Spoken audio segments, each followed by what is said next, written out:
What up? What up? What up? It's your boy Kumasi in the building. Yes, let's rock. Let's rock. Let's rock. Let's rock. Let's rock. Let's go. Let's go. Salute. About to get people in the chat. About to get people in the chat, man. I'm about to drop something on them. Social media be going to frenzy. Straight frenzy, bro. Over Cat Williams, you heard? You know what I mean? We gonna talk about it. We gonna talk about it my way. You know what I mean? The Bronx way of things, how I like to talk about it. You know what I mean?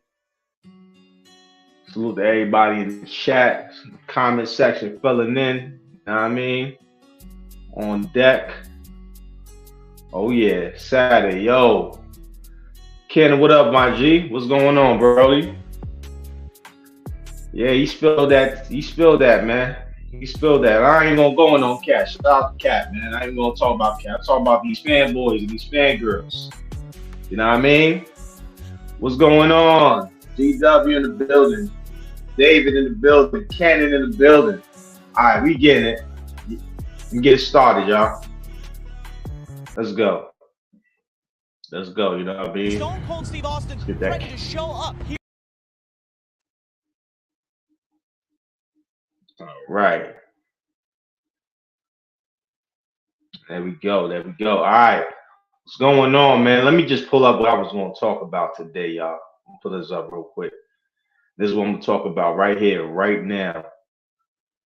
You know what I mean? If y'all can see that in the screen, let me just take off the banner real quick on that. And I'm going to just, that's a fact. Yeah, that's a fact. They do say everybody switching up and all of that. But the funniest thing, man, hey, yo, Shan B was good, bro. Was good.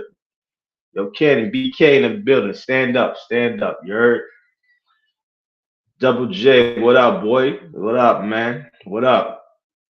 He ain't wrong at all. You know what I'm saying? Only thing I was with Cat, that was easy target practice for him, man. Nobody liked Ricky Smiley. Nobody liked Steve Harvey. Cedric the Entertainer, I don't even know if that nigga still existed, man. You know what I mean? But there was two names he mentioned. It was Kevin Hart and Luda. Even Luda's kind of like played out a little bit.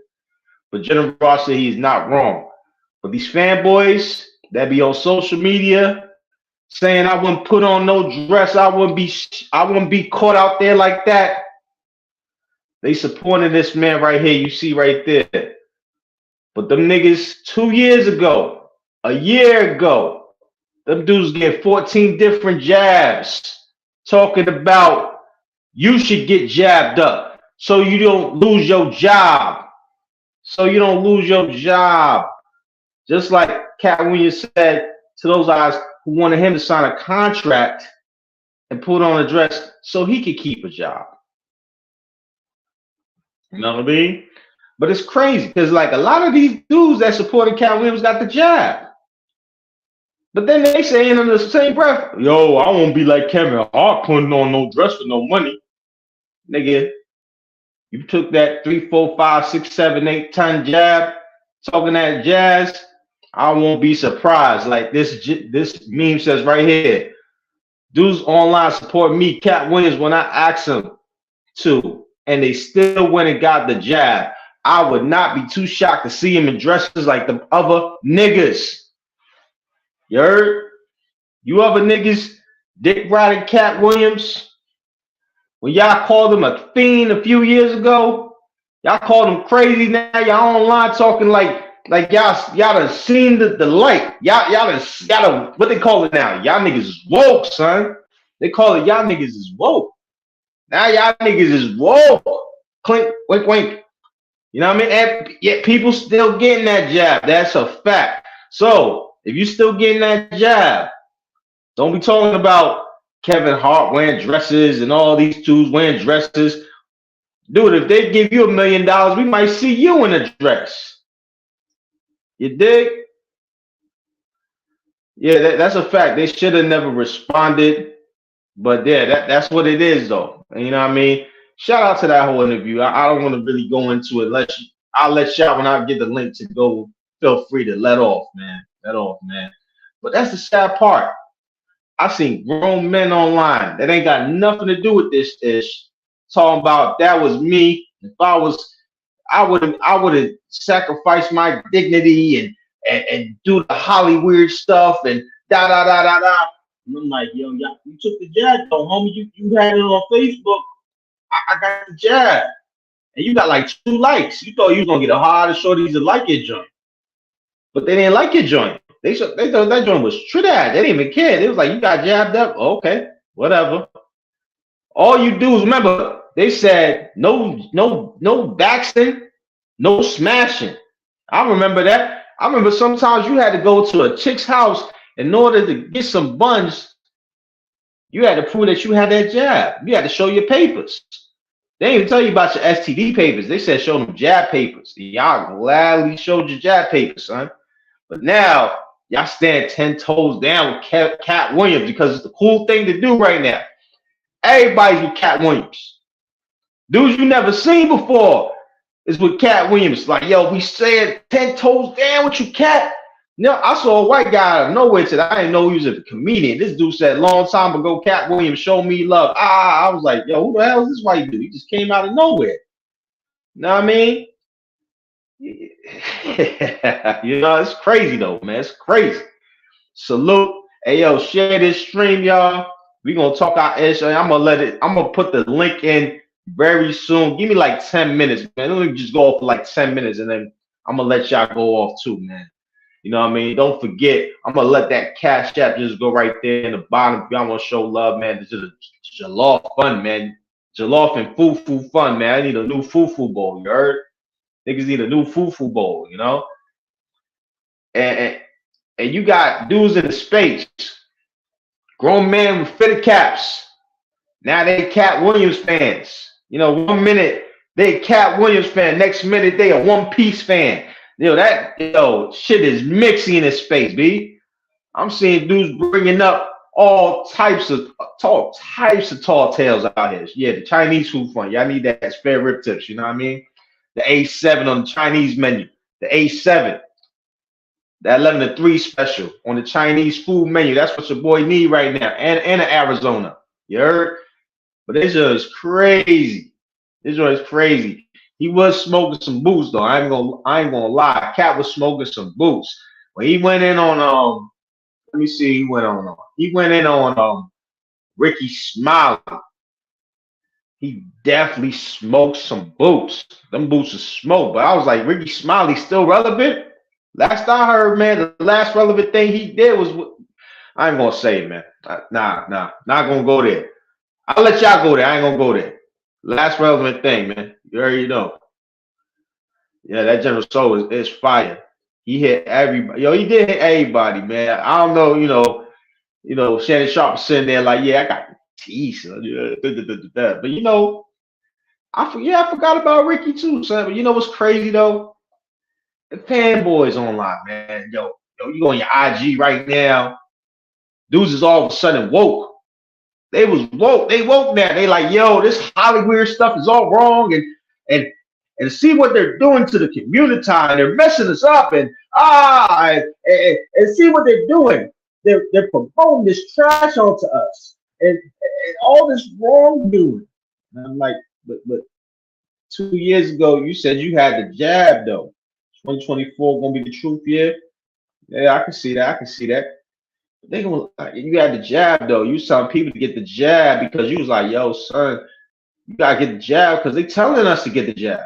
They didn't even give you a good reason to get the jab. They just said, yo, you gotta get the jab. Your homeboys is telling you, yo, you gotta get the jab, son. You gotta get, you know what I mean? They was rocking with the juvenile joint. Backs that thing up. You know what I mean? They was on that a couple years ago. Now they woke. They woke. You know what I mean?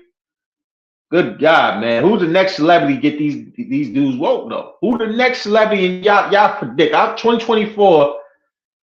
I might go on the limb and say it's gonna be somebody bigger than Cat Williams is gonna get y'all. They're gonna get people woke, bro. Tom Joyner, he's old as hell. Yeah, it's a fact, yo. And that's his lane. Ricky got that old, because I mean, in the DMV area where I'm at right now, you know what I mean? Ricky Smiley is big on radio, and Steve Harvey was big on radio at one point. And yeah, they was an older crowd, bro. I remember like this lady I was remember, she was like 50 plus. She was like, Ricky, you ain't hear Ricky Smiley? Like, you know, it's like a new mixtape. You ain't hear Ricky Smiley? Ricky Smiley, you know, he's the new Wayne. I was like, Wave since when? The dude on Friday with the Santa Claus outfit and the grandma dresses? Yeah. Oh, you know that. So I feel you on that, Shannon Beach facts. But I want to see the next dude that gets them woke. B. Who gonna be the next dude to get them woke? Or chick? Man, if it's a chick that gets the chicks woke, oh my gosh. Hey, I can't wait for this, man. The only people who care old ninjas. Young ninjas don't care about these old ninjas. That's a fact. That's a fact. Shout out to Free Zone Lou in the building. All right. Oh no, you can't put the brat on there, son. You can't put the brat on the brat. Man, you might as well put Tyrese. That was her biggest song, was with Tyrese, and I forgot how that song goes. I ain't gonna hold you, man. That 2000s era music was a little bit trash, bro. And I might do a stream on that soon. I might do a stream on the 2000 music was overrated because the rap was a part of that. That joint was kind of overrated, B. Shout out to Josh Johnson again. It says if it wasn't for Black Tony, Ricky Smiley show wouldn't be all that. That's a fact too. You know what I mean? I just found out about Ricky Smiley recently. I didn't even know he was on radio, so I just was at work and it was like, oh snap, Ricky Smiley on radio. I know Russ Parr. I know Tom Joyner. I know that older crowd like Steve Harvey church crowd, man. So I already know. But Cat Williams was going out for blood. Shout out to that, man. But the fanboy was just amazing last night. They was just like super woke. And I'm like IG. I'm looking at IG. I'm like, yo, Cat Williams, they was treating him like Jesus. Like, you know, it was like, yo, Jesus came to save us from this iniquity of Hollywood. Even though in the iniquity of Hollywood, all they got to do is just turn off the TV. That's all. You know what I mean? You ever get them people that, you know, break it down? They're like, you know, in this music game, you know, to get in, you got to bend over and do all this wild mook stuff. You know what I'm saying? Speaking of mook stuff, all right, let's go there because I'm going to just lay this real quick about Cat Williams. Broad point about, you know, Kevin Hart doing that. Y'all dudes, and I'm not saying people in the chat. When I say y'all, you know, that's Bronx talk, meaning me and you, your mama and your cousin too. You know what I mean? But just not you personally. But like, yo, when I say y'all, I remember when Wayne came out and that whole Gilly the Kid situation. It was like mid 2000s. This is like when Wayne was starting to get hot. We thought Wayne changed up and like arise like a phoenix, like he evolved like a Pokemon. He went from one level to the next level. We thought he was the nicest dude ever. Then Gilly was like, y'all seen them two kissing. People ain't believe it at first. They ain't believe Gilly when he said, yo, they was kissing and doing all this other stuff. Then, yo, videos and pictures started coming out of those two. Now, people try to ignore that. And I'm going to keep it real. A lot of Wayne fans ignored Wayne doing the Kevin Hart. They ignored it. They was like, yo, what you do? They was bumping Lollipop. Pause. They was bumping Lollipop while all that was going on. You know what I mean? Yeah, they all some groupie. That nigga don't miss. Yeah, over the top. That's what I'm saying. That's my whole point. Thank you, Shannon B. I was gonna say that. Over the top new fans, bro. They just going ham right now. They ready. But the Lil Wayne one, this is when I knew was like, I already knew it was some suspect stuff when Lil Wayne came out. Because all that, when I'm saying, him and Birdman on 106 and Park, on Rap City, and they used to say that's what the mobsters did. And I was like, bro, I couldn't do it, son. I couldn't do it. But Wayne had a run, and now is the GOAT. So we can't talk about, oh, Kevin Hart, you know what I mean? He done did some mook stuff for some change. Nah, B. Nah, son, that ain't that style, bro. My God, no. what happened is y'all ignore Wayne-ish. So you can't get mad at ignoring Wayne-ish, then y'all want to be woke on Kevin Hart. You know what I mean? Y'all can't be doing that. Some of y'all biggest street heroes was Omar from The Wire. Cause he had a code. I remember dudes like, yo, Omar the realest. Omar the realest. Me too, so I ain't gonna hold you. I was bumping it too, but I can't front that. That's why I ain't mad about all this. I was like, yo, I seen this with Wayne. Wayne was doing the most. But it wasn't just Wayne. You know what I mean? It wasn't just Wayne. Mace too. I remember Mace in 98 was doing some wild. Now Mace is like the best non-sports playing sports podcaster out. So I can't be like, all right, fronting about all this. So a lot of dudes with some frivolous actions out here. You know what I mean? Let me see what Free Zone Lou saying real quick. Shout out to Free Zone Lou and Shannon B and everybody in the chat. I got Tom down in the chat for saying Cat's hands aren't as clean as he makes you think it is. They're not having the cat slander. The celebrity worship is insane. That is a fact, boy. They is not letting you get off. Like, yo, son, you got my man from One Piece, man. I swear, if homie with the fitted cap make a One Piece stream, I'm gonna be tight because that was my idea. You better not steal my issue either. Talking about, you know, I'm a big Cat Williams fan, sitting in that room with the light on, like, yo, you know what I'm saying? I'm a Cat Williams fan with his cigar lighting and all that. Talking about he the biggest Cat Williams fan. That joint's crazy, bro. All right, let's see what's JabbaGate saying. I tell y'all G's all the time. The hardest G's and most popular G's you went to school with is a mook. Oh, yeah, Mace too, man. Yeah, Mace is doing some frivolous stuff, man. But you know what I mean? Like, that's my only issue with all of this, man. Like, dudes, people be forgetting, man. It's like, you know, that's why I said, like, I wait for the next one. I hope it's a chick, though. I'm tired of the dudes trying to expose it because y'all dudes looking wild. Like Cat Williams, I'm gonna keep it real. Cat Williams on this one thing. You was wild for saying that Harvey Weinstein was going to do the cheeseburger for Menace to Society or Don't Be a Menace to You. That was wild. When you said he was gonna do the cheeseburger trick from Don't Be a Menace to You, son, and you was saying that with conviction. Like, yo, Harvey Weinstein said that. Like, you was proud to say that. You know what I'm saying? He told me he was going to do the cheeseburger from Menace to Society or Don't Be a Menace to me in front of all my friends and family. And then Shannon was like, what? Rewind that. I was like, yo, son. He was wilding. But see, to gain points with the community, you always got to bring the Mookie stuff.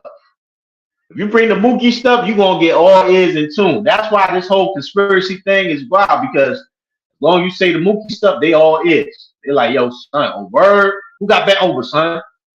Who got bet over? Like, and then you in your mind, you got to like do the pause hockey. Like in One Piece, you got to do pause hockey. You got to pause. Like every time, because they be saying some wild stuff. They don't know what they be saying. He's just now putting that out. Yeah, you know, he's just putting it out, man. But you know, let the 72 hours commence, boy. Matter of fact, let the whole week commence, because this is gonna be fire, man. I'm waiting for everybody to drop their issue on this. You know what I mean? But this is wild, boy. Woo! Hey, and then what was I saying? I lost my train of thought real quick. Okay,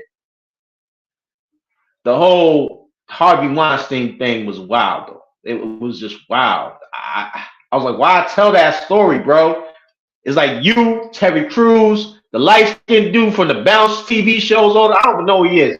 I just know he's the Bounce dude from all them TV shows. You know, like Bounce is like one of them. If you ain't have cable back in the day, it was like one of them last channels you could do. And they showed I ain't gonna lie, they used to show the Mac. I used to watch the Mac heavy. But after that, they just started showing these bootleg shows, and he was on them a lot. So I'll say the Bounce TV dude. I don't know who he is. Yeah, mad people in shot for no reason. It's crazy. But like, yo, that was wild. I was like, Harvey Weinstein, though? Man, how come y'all ain't never got no stories about no hoes, man? When y'all exposing the industry, there ain't no stories about no hoes. Like, yo, I had some badass shorty ready to top me off. All I had to do was sign the dotted line saying. It's always some hairy dude in it when y'all gotta sign a deal, son. Like what you doing? Like why can't it be a hot shorty? Why those gotta be a dude, man? That's wild, B. Shout out to Dick and Dave in the building, man. That's wild, my nigga. Like I ain't going every time. Y'all niggas make niggas not want to go to Hollywood. Cause every time y'all niggas be saying, "Oh, to sign the dotted line, you gotta get better." Like, bro, y'all making it seem like we going to Rikers, Sing Sing, Angola. What's the other one in California? Alcatraz, Colorado Supermax, just to get some hoes on Hollywood. Like y'all niggas make us like ain't nobody trying to go to Hollywood hearing these stories, bro. With some hairy dudes involved. Like y'all wildin', B. Y'all wildin'. He's wildin'. But yeah, you know what I mean? The fans still believe it because they like, yo, sons. Oh, you mentioned that Mook stuff, we all is. After that, we got the jab too. Matter of fact, next year they tell us to take the jab in the hiney. We gonna pause. We gonna take the jab in the hiney. You know what I mean? It's wild. Exactly, man. Like I would have been like, yo, shit. I would even said like I ain't gonna hold you. I think even said Monique. I would even say, you know what? It's better than Harvey Weinstein. Y'all had to sell y'all sold the dotted line and smash Monique and Precious. Yeah. I would be roasting you, but I won't be mad at you because I'd be like, all right, bro, can I borrow a couple of dollars? I ain't gonna say now. I'm gonna support you in spirit, but I'm not gonna, I ain't gonna roast you. So it's wild. But it's always some hairy, like from rap to R&B to acting. All y'all be having some wild Mook stories going on.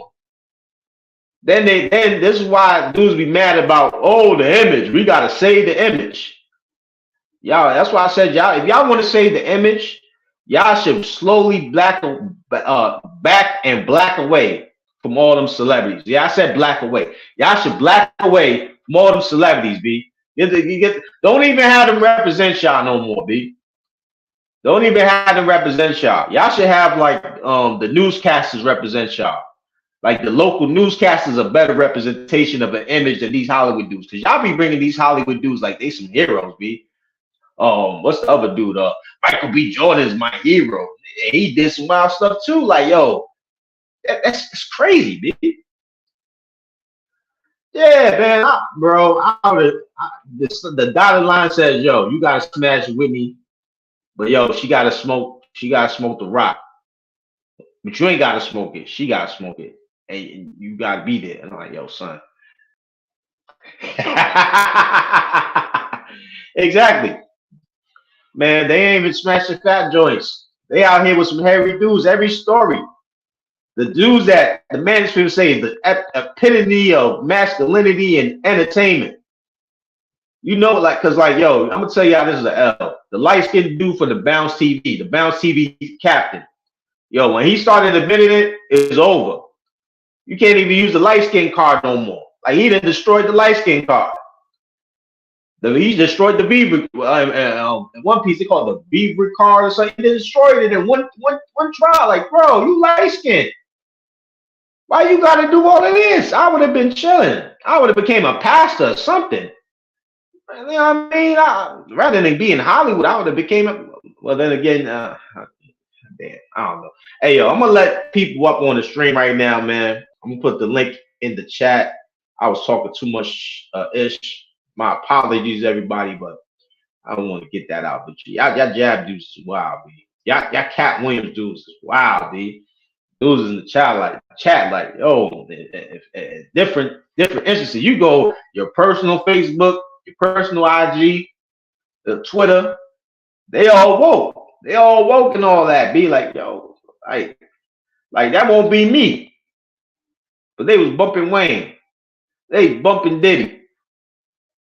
You know what I mean? They love Omar on the wire. But yeah. They 10 toes down on certain things, man. It's crazy. But I put the link in the chat. Feel free to stop on by. I'm gonna let my Jip game go off a little bit. I'm gonna let my theme music play, my new theme music. what I mean? Let me see what y'all say in the chat real quick for somebody come up. I put the link in the chat one more time for the people.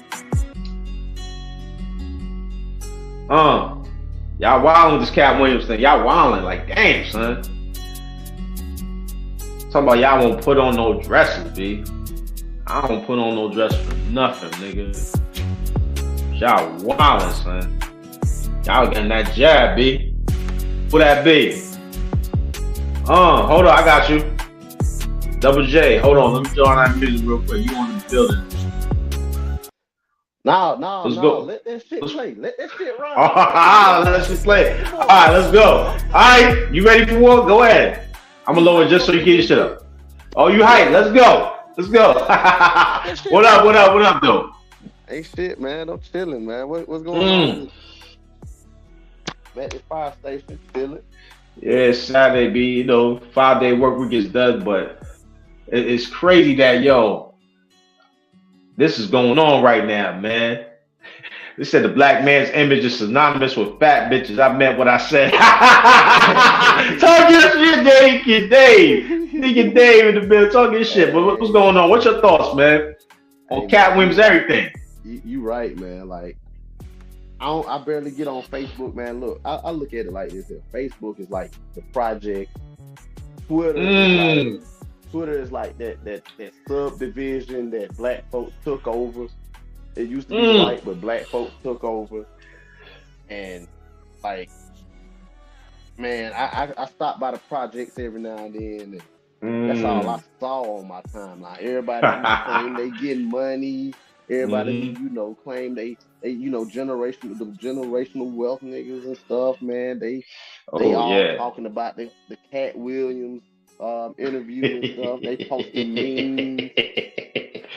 They posted pictures. If I send you this, just know I'm about to expose all your business and stuff like that. I'm like, man, y'all jumping the gun, man. Like I ain't posted nothing about it, man.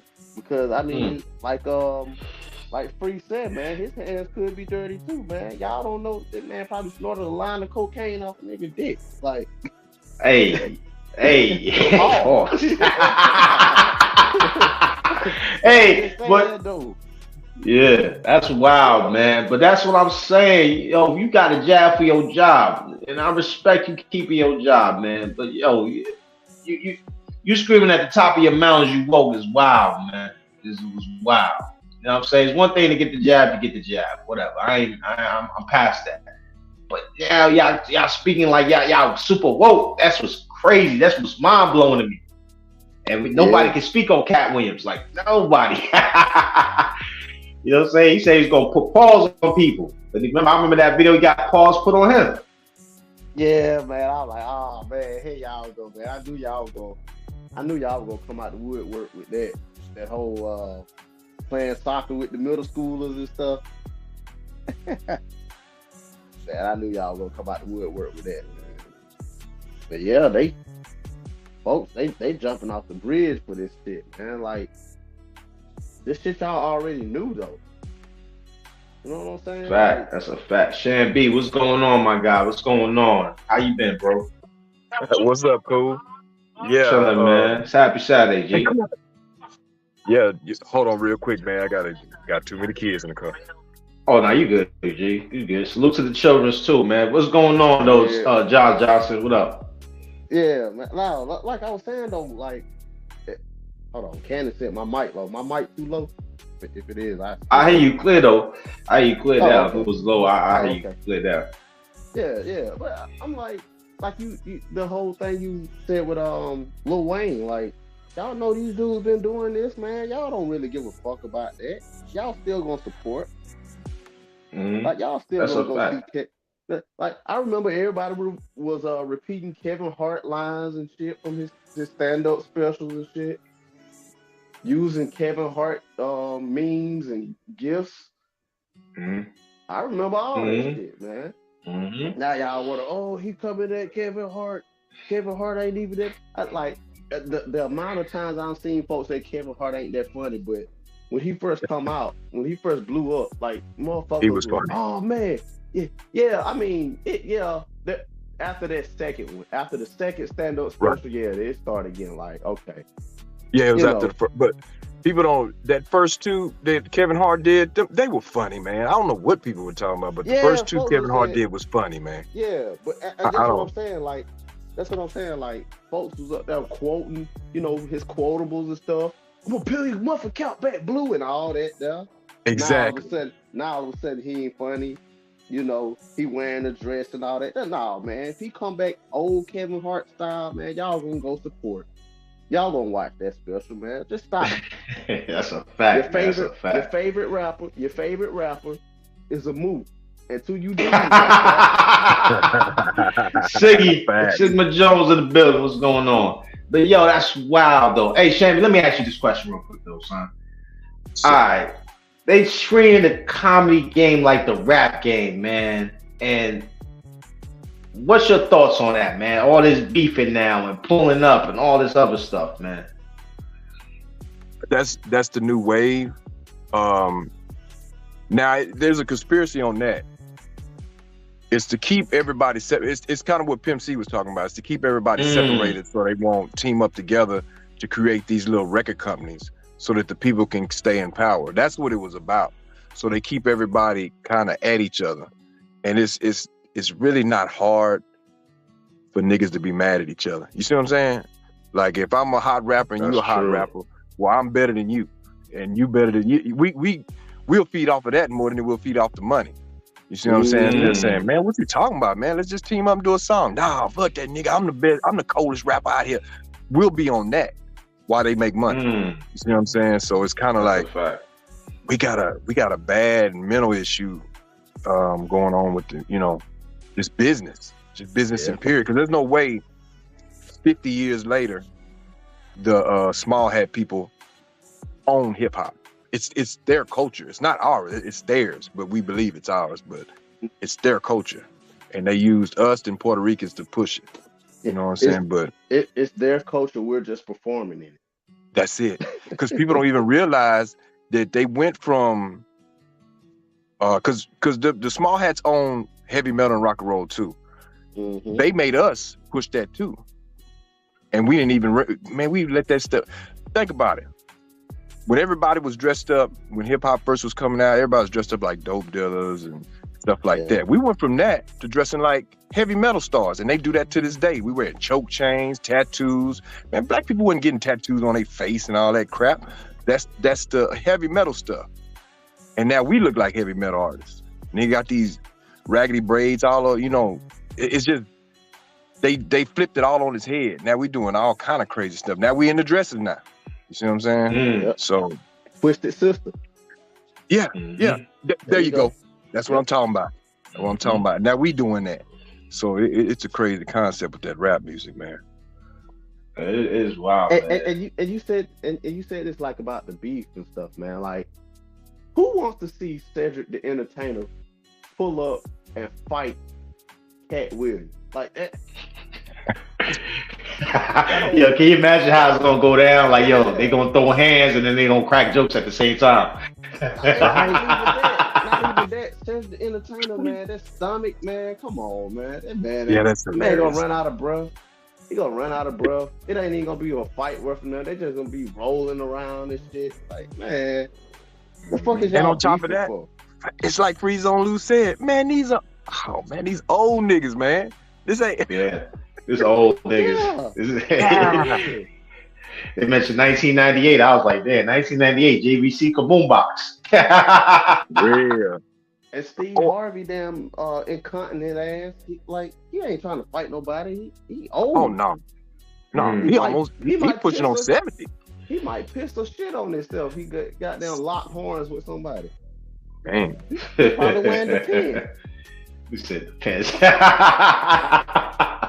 Yeah, that's some wild biz, man. But look, hold on. He ain't trying to fuck up his tailored suit. For real. Man, I see them joints, man. Yeah, those are some 2000.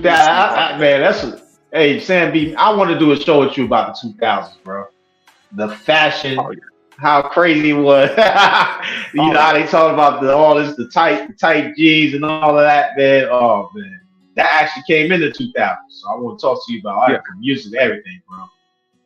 But it was the rebirth though, because remember in the 80s, it was tight pants back then too. Rolling up the bottom of your pants, all that was in too back then. So they keep rebirthing. What they call it, tight rolling, cuffing. Yeah, cuffing. Cuff the bottom, tuck your shoes into the Reeboks. You know what I'm saying? I mean, tuck your pants off into your shoes, the Reeboks and stuff. So you know what? It's crazy you say that, man. It's crazy you say that because you know I'm. Like even in high school, man, I wasn't all big on like black culture and shit. You know, I was cuffing my pants and shit because I ain't nothing but 5'6". You know, I cuff mine too. Mama get me a pair of pants. You know, that shit gonna run a little long on me. So there you go. I remember my first week of high school, man. I went to school with some jeans on, baggy jeans. I'm thinking, you know, shit, my shit baggy, man. I got a little, you know, little swag going on, cuffed the bitches at the bottom and shit.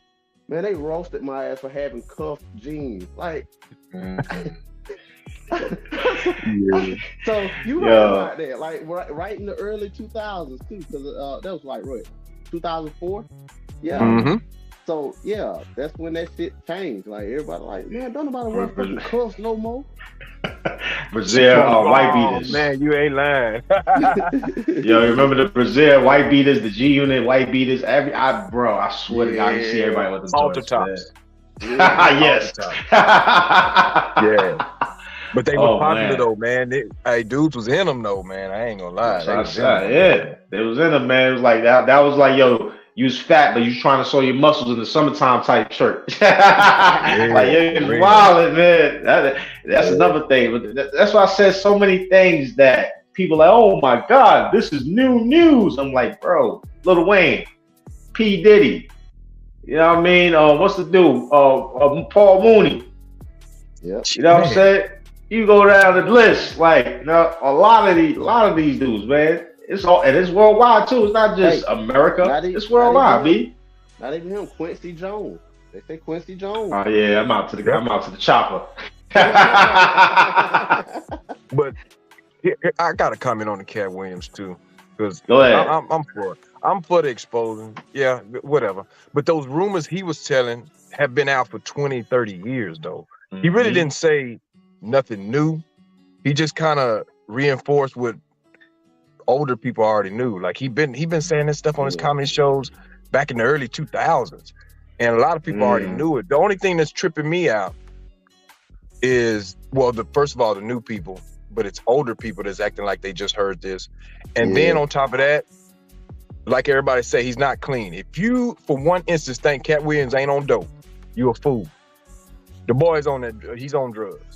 That's part of it. So he might not be with the, the funny bunny stuff, but yeah, that boy be snorting them lines. That's his thing. So, everything else, it's true. You know what I'm saying? Everybody know that stuff true. Like everybody know about Jamie Foxx switch hitting. Everybody know about P. Diddy switch hitting. Everybody know about oh man, you can go all day. Eddie Murphy, he switch hitting. It's just all day long. Everybody know that already. So that's why the celebrities, if you even seen the response of the celebrities that responded, man, they voices cracking because they already knew. Like, man, come on, man. Like, y'all let that go, man. Quit telling me all. You know what I'm saying? That's what they were on. They really wasn't trying to, first of all, none of them deny it. That's what you're supposed to do first. Hey, man, stay on that cat line. Nobody said he was lying. They just said, oh, that fool. You know what I'm saying? But I was like, wow, man, just go ahead and say you didn't do that. But they know. But everybody know that they know. You know what I'm saying? It's like, why you doing that?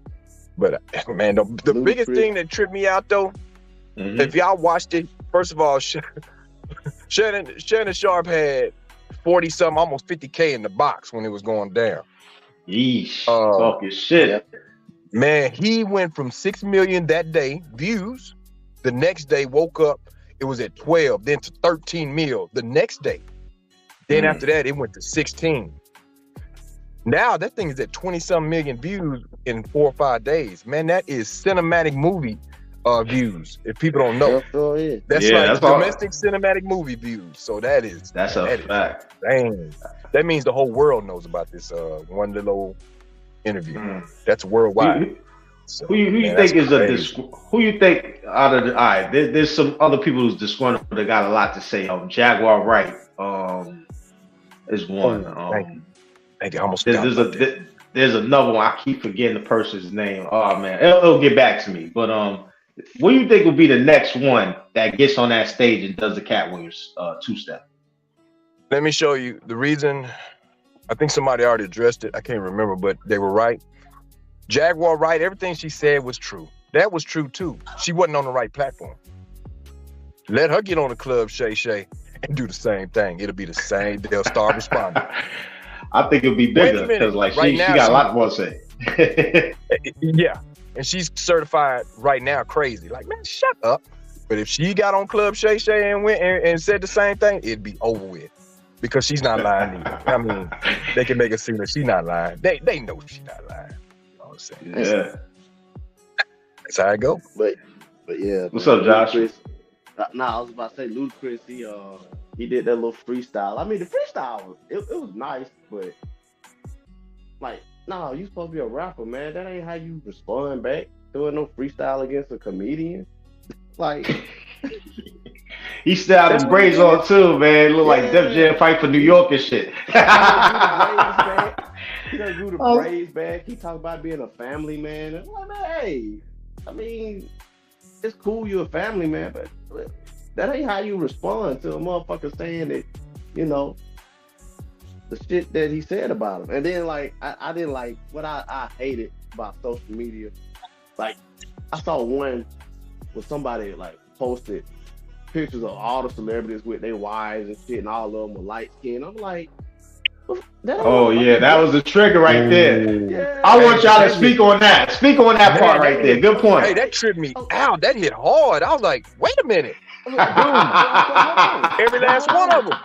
But hold on though, like, can we really be surprised about that? Like, even in your own hood, like, okay, everybody got at least one light skinned baby mama. I mean, you ain't popping if you ain't got it. but see, like, that's what I'm saying. Like, that just, it is what it is. Like, hey, call me a colorist or whatever. But don't nobody want no dark skinned and damn black lip bitch down on the red carpet with them. I'm a high. You know what it is. You know what it is to me. I think of it like math, man. You need like a positive and a negative force, right? Yeah. But if you have two forces of the same, that joint's gonna explode. That's why you can't like Ray. You see two light skinned people together, and if you do, they always fight. Like you're not finna see down Michael Blackson hugged up on the red carpet with down Lupita Nyong'o.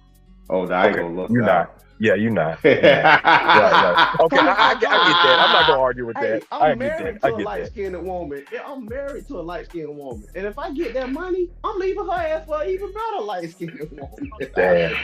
I just play. My man said you gonna see the shadows with the shadows.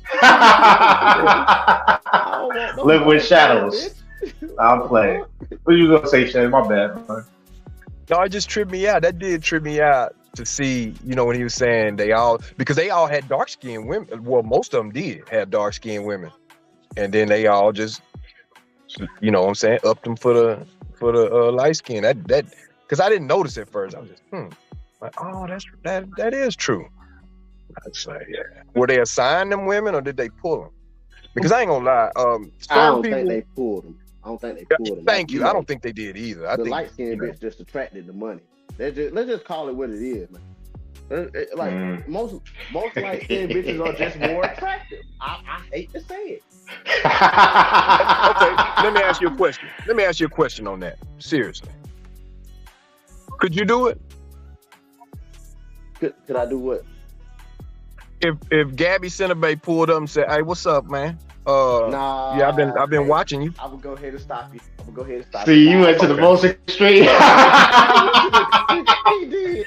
I've been watching you. What's up with you? That's the same contract right there. You got to sign this contract, get $100 million. Hey, you know what I say? She said, "What's up with you?" I was like, "Shit, what you trying to do? Play dice?"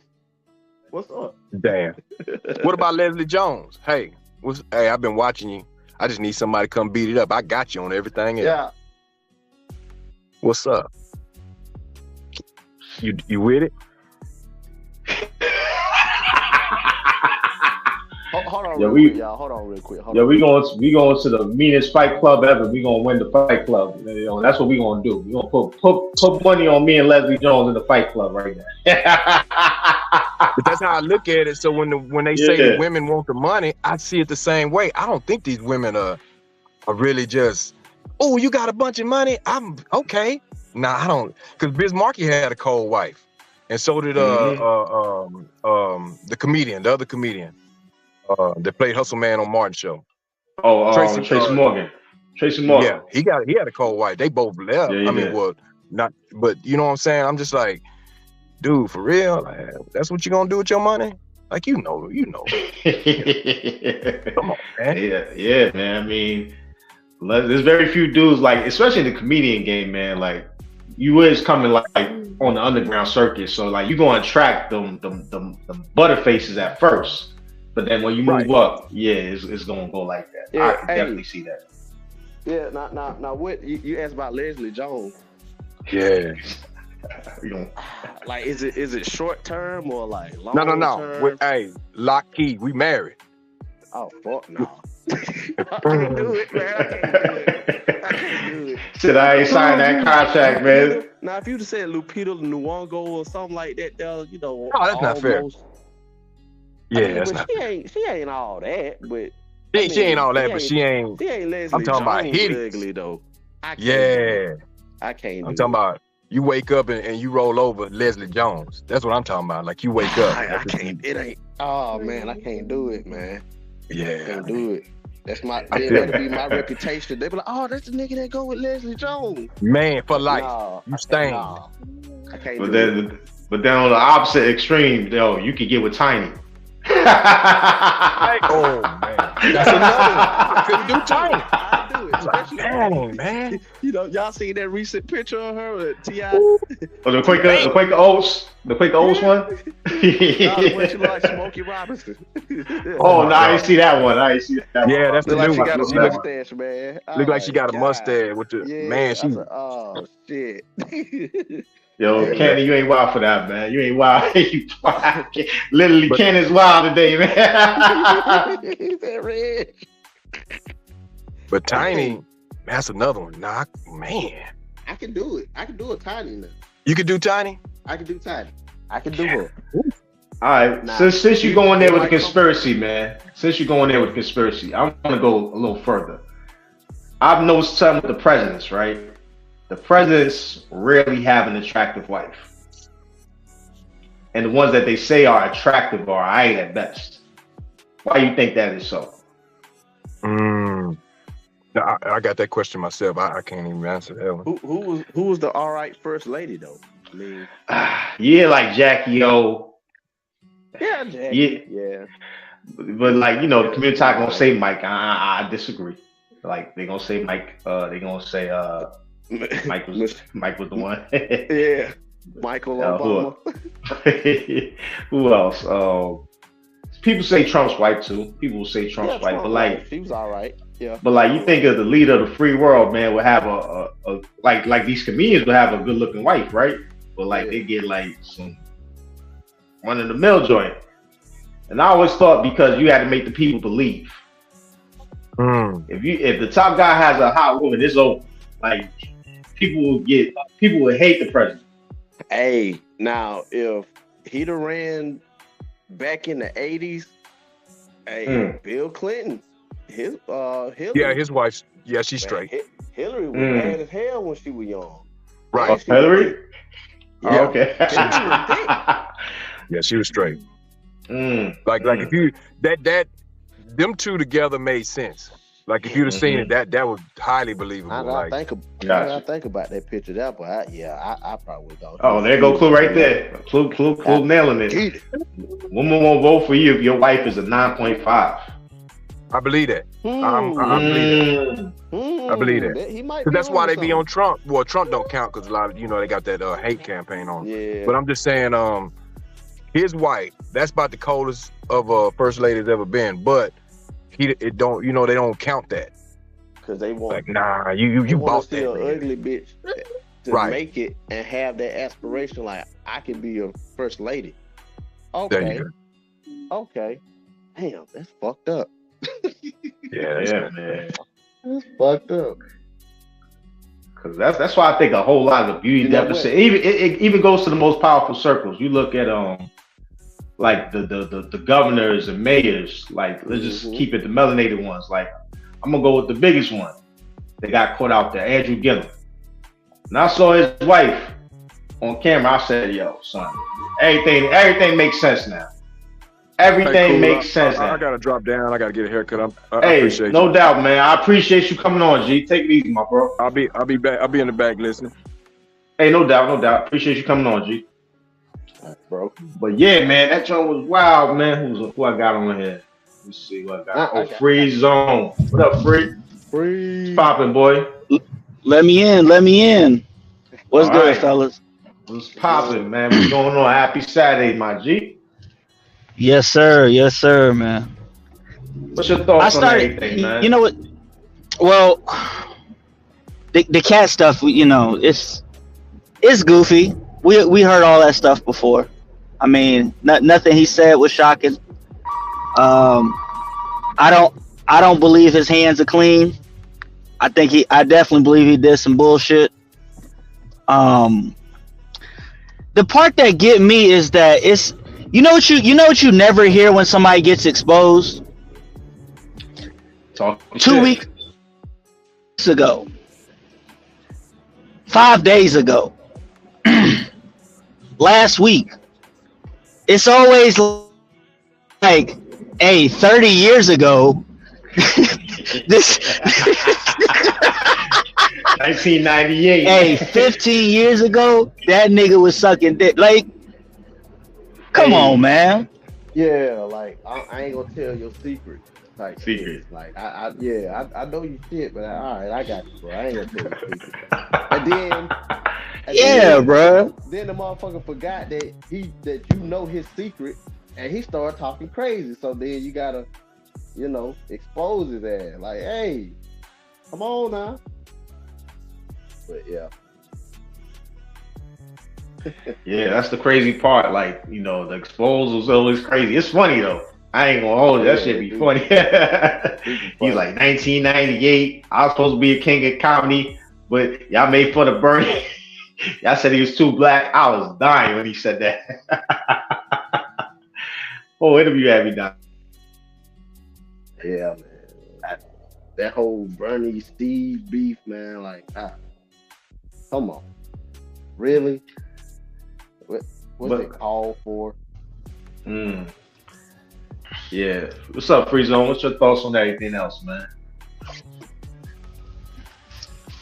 Nah, everybody's just they pretending to be fake woke again. Oh yeah. That's all. That's it. Yeah. That's my whole thing. That's my whole thing. The fake woke just irritates. It's like EBG. Yeah, but I think Shannon was talking about it. The responses to it are crazy. Like, motherfuckers posting clues and shit. Oh, the clues was right up under our nose. We never knew. Wake up, black people. Wake up. Wake up. See how they do us? You see? I was like, God. Yeah, they do us so wrong. Motherfucker, you were just in the fucking movie theater watching his movies last week. Oh yeah. And you know what's crazy? All right, remember Kevin Hart? What was it, the Oscars or the Grammys? He couldn't host it because he said something against the Skittles peoples. Y'all remember that time? And the community was 10 toes down with Kevin Hart. Everybody was standing with Kevin Hart when he was about to get canceled. Flip it now. They find it like Cristo said. The job said they find the content. It's crazy. Yeah. Like I'm hearing people now say that I never thought Kevin Hart was funny. It's like, all right. Oh my God. All right, come on. Let's stop. Like, I don't think he's funny now. He hasn't been funny for a long time. But when he first came out, he was funny. That's a fact. I never thought there's a few spots where Steve Harvey is funny, but overall, I never really thought he was funny. Go ahead. Cedric is only funny on Steve Harvey. Was only funny on Steve Harvey's show. That's a fact too. Who else did he talk about? Earthquake was hilarious. Yeah. Oh, you mentioned Earthquake? I didn't even know. Damn, I gotta watch. Yeah, he said Earthquake can't read. Which, like, yo, surprise, what? The nigga can't read? Get out of here. I'm shocked. I am shocked. Sure. Yeah. But that was probably like, that was a little funny shot. That's probably his boy. You know how some of your boy, you just throw a quick shot. Yeah, because you know what? You're right, because he came right back later on in the interview and said that he thinks Earthquake is really funny. Yeah, I think they boys. Yeah, you know how you feel like, that's my boy. They can't read. Earthquake really funny. He just can't read. There you go. Yeah, and that's a fact. Clue said most of these guys are better as comedic actors than stand-ups. That is a fact. There you go. Yeah. Like Faison Love ain't funny. Nah, he wasn't even funny on the Parenthood. No. Outside of him playing Big Worm, I mean, that's it. He was just in the Parenthood. He was just an annoying ass dummy, fat ass dummy that come over and eat all their food. Yeah, I put other fat comedians over him, like Bruce and Earthquake. I mean, Lavelle. The definitive nigga you not funny line that comedians say. Mm-hmm. How many comedians do you hear that shit on other more popular comedians for catering to white folks? Faison stay doing that shit. He did that shit to Dave. He say, "Oh, you make them white people laugh." It's like, nigga, you not funny, bro. That's how you gauge what your comedic level, your comedic talent. Yo, he think Friday was only watched by black people. That is wild. Like, yo, the white people don't know about you were playing Big Worm. Like, that's crazy. And that's a fucking lie, because I got a guy right here at the station with me right now. He can quote the whole movie. Exactly. Mm-hmm. I can go over here in this kitchen right now where he at right now and tell him just talk out Friday. Tell everybody the whole movie. Just say every line, and he'll. That's a fact. White people know a lot more about the culture than some of the people that claim they know the culture. Yeah. But I'll leave that alone. There you go. Get up out of there. Get up out of there, man. We might have to do a stream on that too. Snowman, if you're in the building, let me know. Write that one down. He said something about DL. Whoa. Yeah. I heard a little bit about DL Hughley on that one. It was like some subtle shots, but I ain't hear the whole thing. What he said? I didn't hear it, but it wouldn't surprise me. I mean, he said, I think he said DL was like one of the best ones, the Kings of Comedy. He said, who, Cat? Yeah, he said outside of Bernie, he said DL Hughley, he's funny. He said he can actually sell out a show, unlike Steve. I was like, damn, okay. Yeah, DL can sell out a show. Yeah, I don't think bad about DL. I don't think he's. I don't think he's that funny. Especially since he's. Funny? I said I don't think he's that funny, especially since he's doing his political stuff now. Like, that's that shit me. That's me. Yeah, great point. 93. I put it like this: if I'm if I throw on Kings of Comedy, I'm watching DL and I'm watching Bernie. That's really it. Yeah. That's it. And one part of said when he's talking about the now that we know the joke that he stole from Cat. But outside of that, that's another thing, man. They did that joke stealing and all that bit, but didn't Carlos Mencia get caught out there too? But I'm stealing jokes. Yeah, I think they stealing jokes, but he's all right. They remix each other's jokes. That's what they all do. Yeah. Really, it's okay. Kumasi, you know battle rap, right? There comes a point in time where you've said everything that needs to be said. like how many more times can you remix a bar. You know what I mean? It's the same. It's everything. You're right. It's the same thing. Same thing in comedy. All the jokes have been said. So the only thing you could really do is find a different way to say the same joke. There you go. But it's still the same joke. Like a presidential speech, like your favorite R&B song, your favorite wrestling promo. And you know what? My man said Arnez J. Hell yeah, that nigga funny as fuck. Yeah, I remember him, man. Shout out to Arnez J. I remember him. And it's crazy, man. It's crazy that we talk about like we listen to them talk about joke stealing, and like they all talk about pretty much the same subject, pretty much. Like they all start off they set with the same kind of premise. Like, ladies, if some ladies in the house, clap your hands, and then they go in on ladies and shit. Like that's what they all do. They ain't stealing no joke. They all say the same shit, basically. Like you said, how many times can you clap a motherfucker in a battle rap? But let me ask y'all this, man. Do you think this will be the new form of entertainment, of entertainers exposing other entertainers for stuff they did back in the day? I don't know. Absolutely. That's the. I mean, it's the last bastion of you talking about squeezing the juice out of nigga. It's the last bit. About to make some Minute Maid. Yeah, man. Because I was thinking about that. I was like, when Shannon mentioned the views that he got on Shannon Sharp, I think more people about to hop on that train. They got to. Yep. But now, well, hold on now. So now you're gonna have content creators like that's not celebrities and shit like that. They're trying to get interviews with celebrities. And what you think they're gonna have to do to get those interviews other than pay that top dollar? And we know from YouTube, and we know from 2023, the YouTube history in 2023, that a lot of these motherfuckers ain't got the money. Like, so you say they about to join the YouTube Naughty? Hey, you about to sign that contract? How bad you really want this interview to make your views go up and your subscribers go up? Get out of there! Get out of there, Josh. Small hat spear.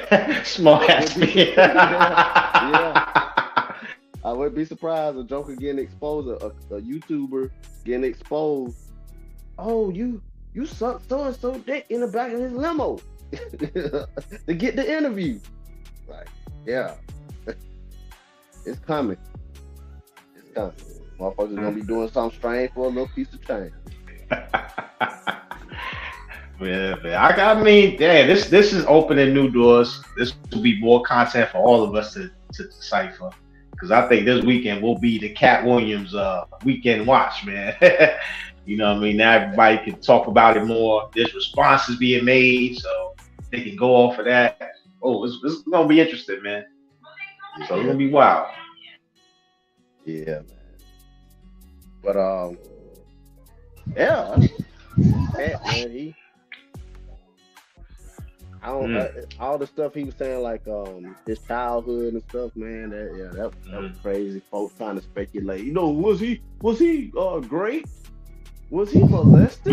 Like, yeah, bro. I'm trying to explain to folks, like, nah, he probably was just, rebellious against his daddy, and his daddy, how some little Christian parents are. They don't play that shit, and his daddy probably like old school and punched that motherfucker in his chest. Ain't that what Richard Pryor said his daddy did to him when he was young? Like, I remember what was that show that was on Fox, man? That shit was trash. Empire. Yeah. Nigga threw his son in the trash can. Yeah. On TV. That joint had me. I was like, what the fuck is this? Like, it's like, oh my gosh, it's so wrong. I'm like, the hell? Put his son in the trash can. Son, he didn't want. Yeah, they have histories about parenting the opposite sex. no. Wait a minute. Who threw who in the trash can? What the Man, fuck? there was an episode of Empire, man. What's the dude's name? From Iron Man. What's Terrence Lucius, right? Terrence Howard. He threw his son in the trash can. I think his son was a mook, so he's like, yo. Yeah. Oh, Brenda got a baby, man. Yeah, he picked his son up because he was doing something. Wow, he was doing something like fruity or something. So he picked his son up. Yeah. Took him outside in the cold, threw him in the trash can. I was dying. That's crazy. I mean, but then, yo, they having conversations about parenting the opposites. Mm-hmm. That's crazy, bro. I never really watched that show, man. That shit. Yo, bro. That's nuts. I seen that one episode. That just stuck in my mind. I was like, hey. Yeah. Hey, that song he did with Petey Pablo was kind of fire though. Which one? Snitch bitch. What song was that one? Terrence Howard. He did a song with Petey Pablo called Snitch Bitch. Oh, okay. I know he did music, but I didn't know he made a song with him. All right, cool. I'm about to check that out. Nah, I didn't know that either. Yeah, it's pretty straight. And then like at the end of the song, you hear him. He try to put a little soul into his singing and stuff. Snitch, bitch. No. Terrence Howard's a funny dude. Hell no. Hell no. I said, that's my dude. That boy. Snitch. Oh, word. Yo, that's that. Yeah, they should do that for more often, man. Though, just throw people in the trash can. Yo, that's crazy. Yeah. I'll say it. I'm like, man. Hey, to what you were saying though, Josh, about the nigga tube and doing favors and all that stuff that you were talking about. Yeah. Who's to say it ain't already happened, bro? I think a lot of shit finna get aired out, bro. You thought the 8K Cash App thing was you thought that was it, nigga? Nah. You thought that was it? Come on, bro. You right. Come on, bro. You right. Oh man. Who's to say, man? 2024, it's coming out. It's gonna come out, man. It's gonna come out. But one thing I can say about the YouTube, like the niggas spill and all of that. At least they doing it with women. They might be crashing out. They might be going all out, but it is with women. So I wouldn't be surprised if like more women come out and just say, he paid me to come up on his platform and all of that, or he told me to do some sexual favors to get tips on how to get my subscribers up. Okay. Yeah. Right. Get out of there, man. Because I did hear somebody say, I'll help you out. All you got to do is ask. Yeah. I'll leave that alone, man. To me, the shit is... To me, the shit is just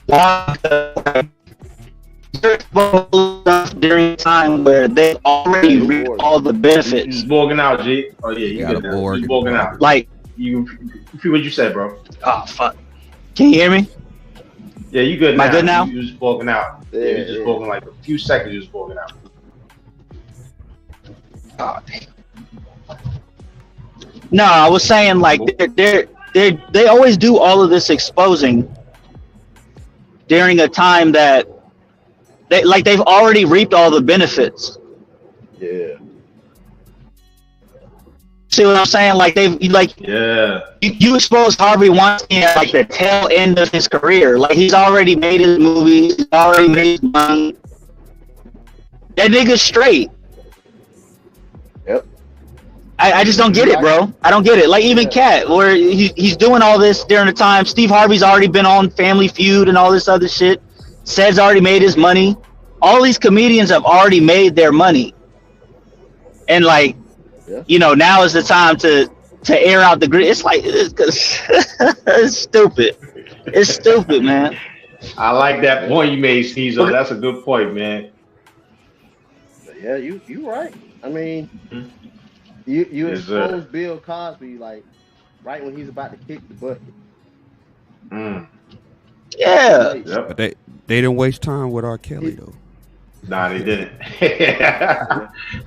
What? That was a 20-year process. That was a 20-year process. Hold on. Yeah, wait a minute there. His career too, because he was just making like old folk cookout music, like right before he got caught. So I mean, he changed it up. Yeah, he wasn't after the first Piss He video. wasn't making club bangers. He started doing like, gospel. Yeah, he started doing gospel and old folks cookout stuff. Which was a good move too, but he didn't foresee Me Too. He didn't see Me Too coming. Nah, he got a little cocky towards the end, man. He was making them songs like Cookie and all that. Like he was wild. Toya. Yeah. He's going extra towards the end. Yeah, but by that Kamasi. Pussy already been got. Yeah, what's up, Clue? I want to let y'all know, do not use the E word describing that island over there, because a lot of people have been having their channels, their videos deleted. I'm not. Find a code word or something. Don't say anything about any kind of a list. Yeah. Just wanted to put that out there. Yeah. Oh no, but I just say, today on the shopping list, man, I got some tomatoes and grapes. You know what I mean? Got some of those, man. Island or some shit. Yeah. But that's a good point, Flu. The Cat Williams interview did come out after the grocery list, man. Yeah. It's going to be a lot of distractions. We were just about to make all of the arrests, but somebody blew up the Sears Tower. Ain't that a bitch? Now we got to go over there. Man. We got to go to Chicago. See, it's going to be a lot of distractions. And that's the crazy part about it, right? All of this stuff is just distraction. All of it. The list, the past, all of that. Like, who gives a fuck who's on that man's list? Yep. At this point. We ain't shopping over there. We at Pathmark. Yeah, we've moved on from there, man. And so we're in this time where people are digging up exposing old beef and exposing old. It's trash, bro. It's trash. And it's still going on to this day. That's the crazy part. Like, it ain't stopping the train. Train is still choo-chooing along, man. How many other people got the same setup that we don't know about? You think old boy was the only one? I'm gonna call him Jeffrey Osborne. You think Jeffrey Osborne is the only one that had, a place? No. There's a whole bunch of supermarkets out there. There's a whole bunch of supermarkets. Bro. That shit like the Continental, bro. They got one in Rome. They got one in New York. They got one in Miami. Like, come on, bro. Come on. Yeah, what they doing in Hawaii? You ain't heard about Maui in a minute. They've been out of the news. What's going on over there? Yeah.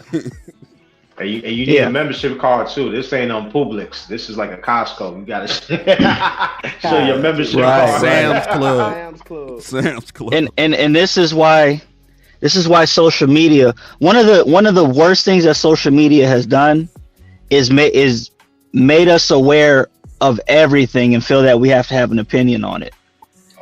There was a time where all you knew was the situations that were going up the street, around the corner, around the block, small area. News or world news. But now they expect you to have an opinion and a solution about some shit that's going on in take your pick. Iran, look, come on, bro. Every celebrity's private life. What a celebrity thinks about the president. We didn't. Anybody know what Johnny Carson thought about black folks, misogyny? Yeah. Nobody knew. And that's a good point y'all making. Shout out to A Truism Stream last night for Big J. I was listening in, but Big J is talking about saving the boys from using this space. I said, man, this space is nothing but the barbershop, B. The barbershop's supposed to get your haircuts and you talk, and that's it, boy. That's it. Yeah, I mentioned that. Man, once they brought the money in, once they brought all the money options in, the whole Manosphere thing was gone. Because let's say YouTube releases a statement. We will double all of your super chats if you do streams about socks. Then the Manosphere is going to be talking about socks. Every channel is going to be talking about socks. They might throw in some talking points here and there, but channels will be about, Hanes. Ankle socks versus tube socks. Yeah. It'll be the soccer-sphere. It'll be the soccer-sphere because that's where the money is. And black women stay fucking niggas with holes in their socks. Like, yeah, it's finna go crazy, bro. You gotta tie it in the socks. Yep. Tube socks is for simps. Dude get mad super chats. Double. Well, you did make a good point because that was the suits versus the non-suits debate. Now remember a couple years ago. Yep. Yeah, like KS. That. Yeah. The money dictates the topic. The money dictates once the talking points don't pay anymore, the talking points get thrown right out the window. Supply and demand. Yeah, you're right. Yeah.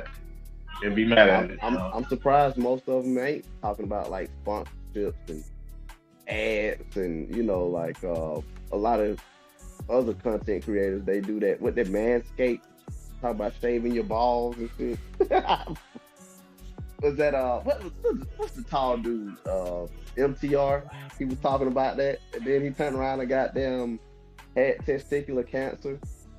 Hey. Shit, that was fucked up. Ramil called him one nut man. That was mean. Right like before the surgery. Like the anime.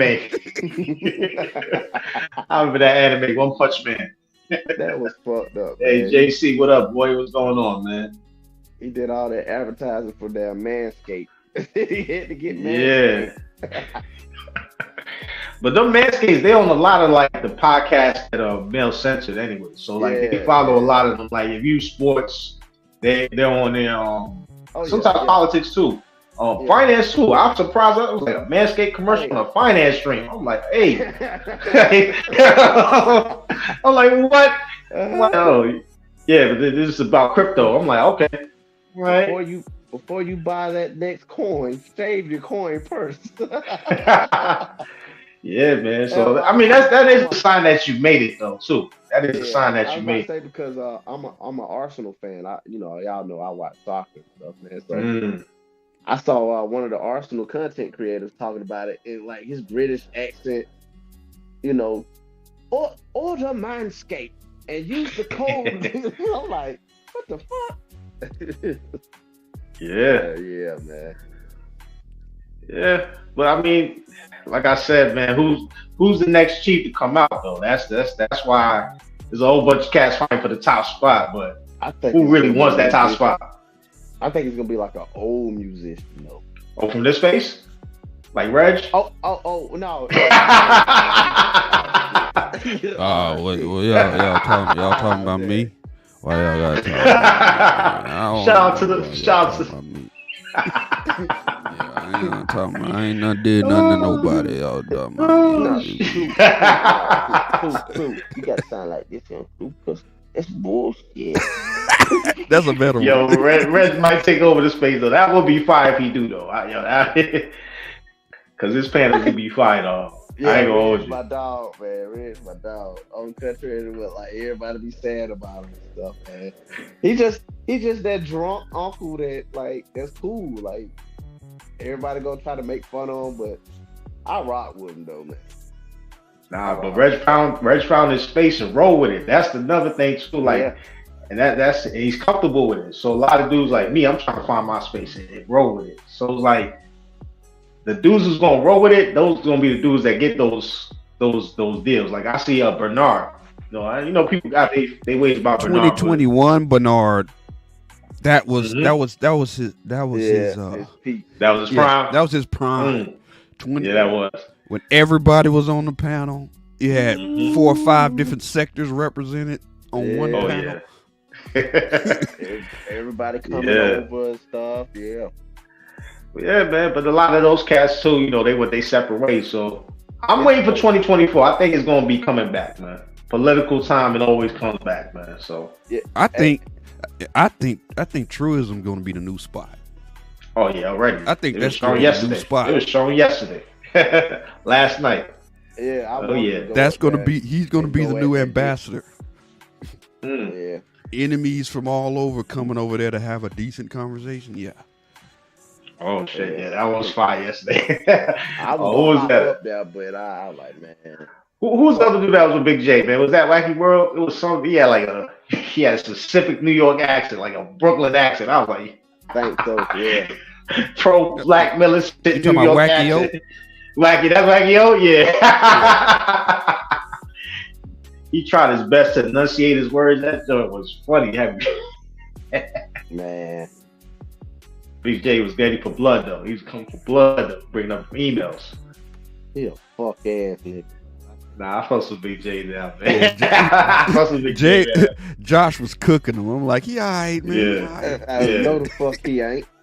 No, he ain't. Josh was like, fight back, nigga, fight back. I was hoping to put the link in the chat, man. I was gonna get up there, but I was like, nah, I ain't gonna fuck True up like that, man. Nah, because there's worse perpetrators than the Big J, man. Big J ain't even the perpetrator. Big J got his mind's in the right place, man. He just be, it's Big J, man. But his worst ones like that We Lock Nation dude, and the other one, what's his name, man? The dude that SKC be pulling up all the time with the dreadlocks. I forget his name. FD Signifier or something like that. Oh, that clown. Yeah. He's a weirdo, man. He's a weirdo. That clown. Sorry to be man. pulling up. I was like, that. If there is a exact opposite of the gulag, is that sector over there. Everything they believe in, we're against. Everything we believe in, they're against. They be sticking it in every time. Every time. Yo, That sector had, I forgot the name of their sector, but they do have a they do have a name. Oh, they do? Man, Because the old girl that SKC called them that name. Mm. The kidology girl. She found out what their name was. I forgot what it was. Mm. Man, I didn't know they had a Umar sector. They actually call it the Umar sector. But Umar don't know who any of them are. Yeah. Oh man, that's a fan club right there, man. We bought shopping Google, man. You got the fan club going. And then like they were trying to have a purge over in the conscious sector. I'm like, what y'all gonna do? Like respectfully call each other names and shit? Like No, this their blackness. Like your blackness ain't as strong as my blackness. That's like us calling. That's like we calling ourselves the Thomas Sowell sector. yeah. Like he don't know who any of us are.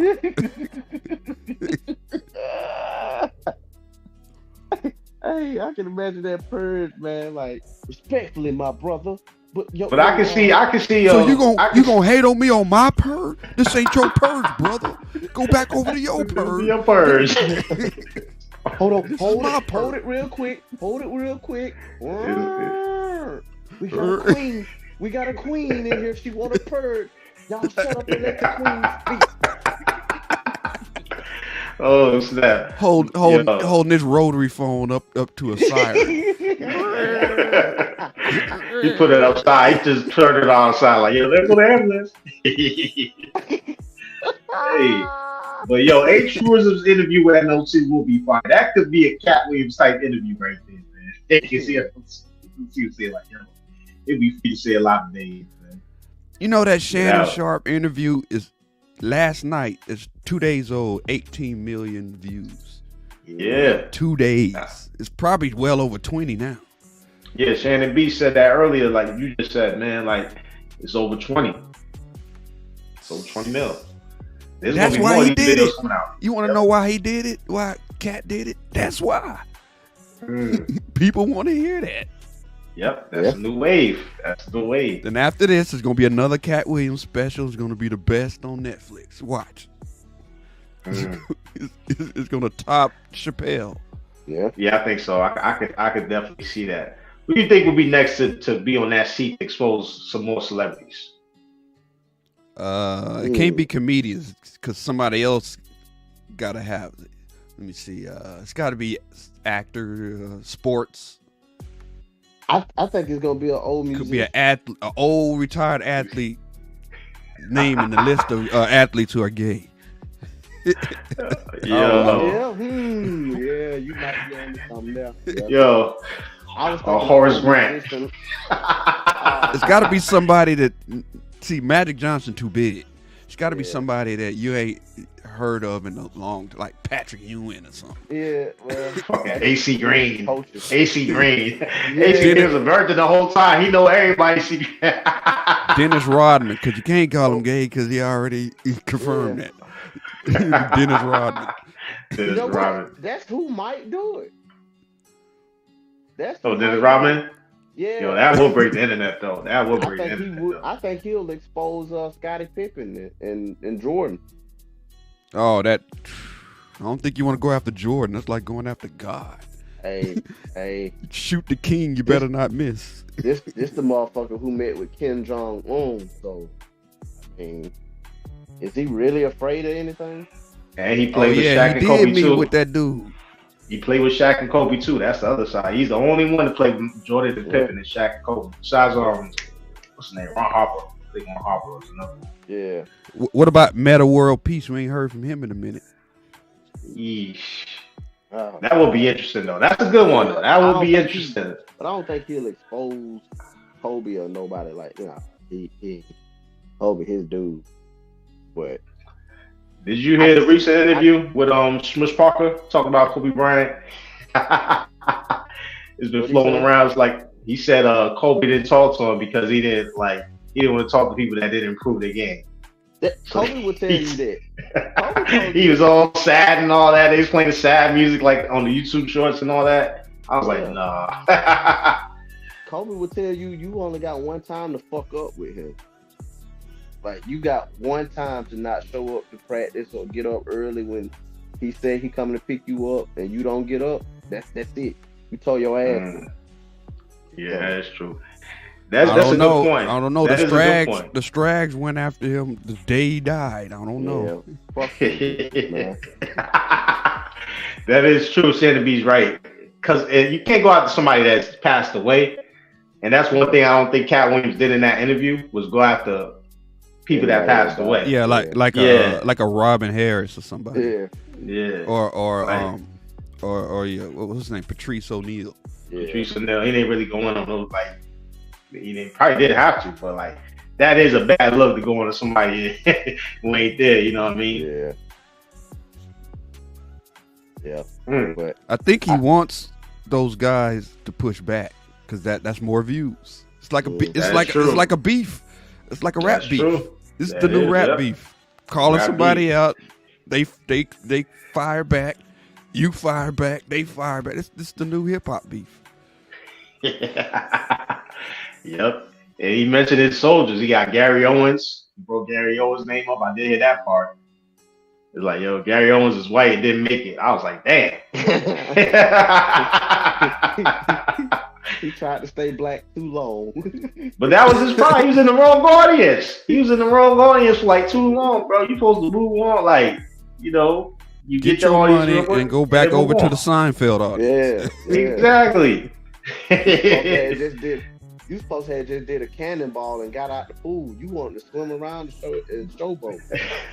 That was the point I was going to bring up, Free Zone. The last time I heard about Ricky Smiley was his kids, bro. I think one of them did something. I forgot what it was. That was the last time I heard about it. Hey, that shit was kind of fucked up, but it was funny at the same time. Like, Cat Williams, he was like, your kid just died. How you getting on here online? Oh. Damn. Yo. This dude said, I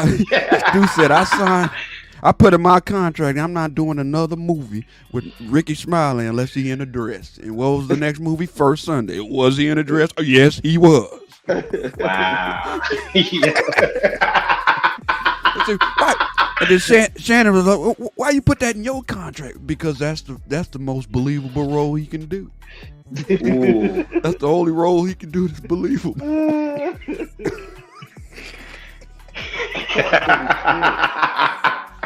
Hey, now that doesn't have it did have me rolling that like that part did.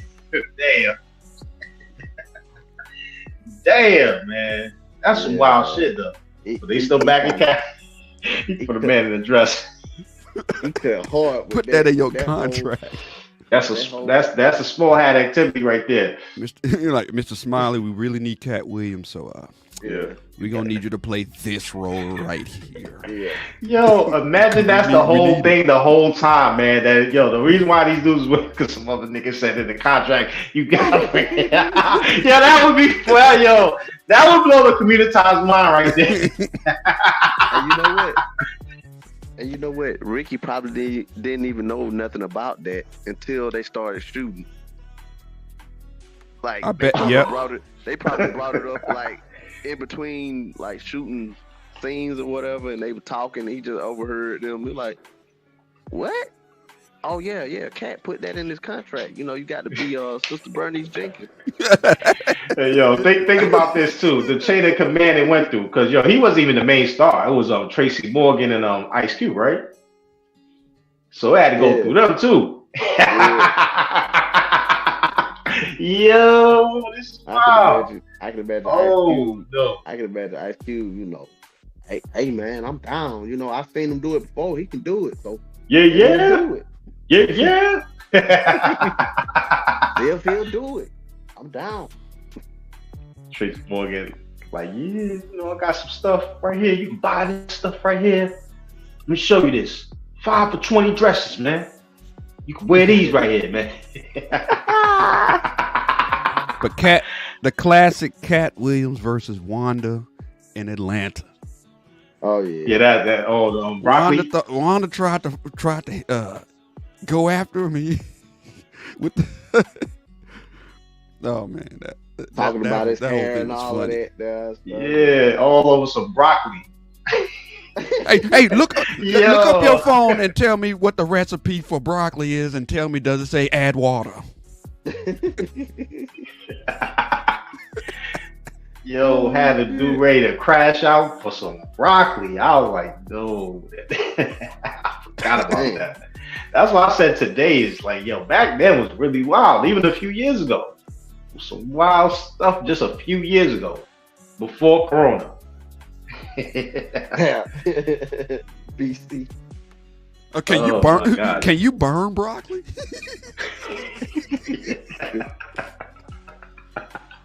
I was like, why? Oh my God. You could have said chicken. You could have said ham. You said broccoli.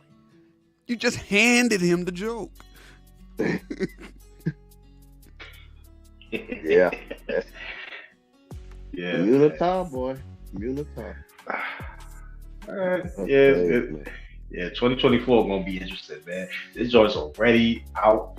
It's already off to a bang, man. Like, what I'm saying, the groceries, the Costco grocery list, Cat Williams. I'm wondering what's next, man. I'm really wondering what's next. You know what? We still got. What's up? We moved on pretty. That quick, is true, Free Zone. We moved on. He did maggle up. Oh, damn, yeah. Yeah, yeah, it's true. He's about to crash out with some broccoli. But yeah, what you gonna say, Josh? My bad, bro.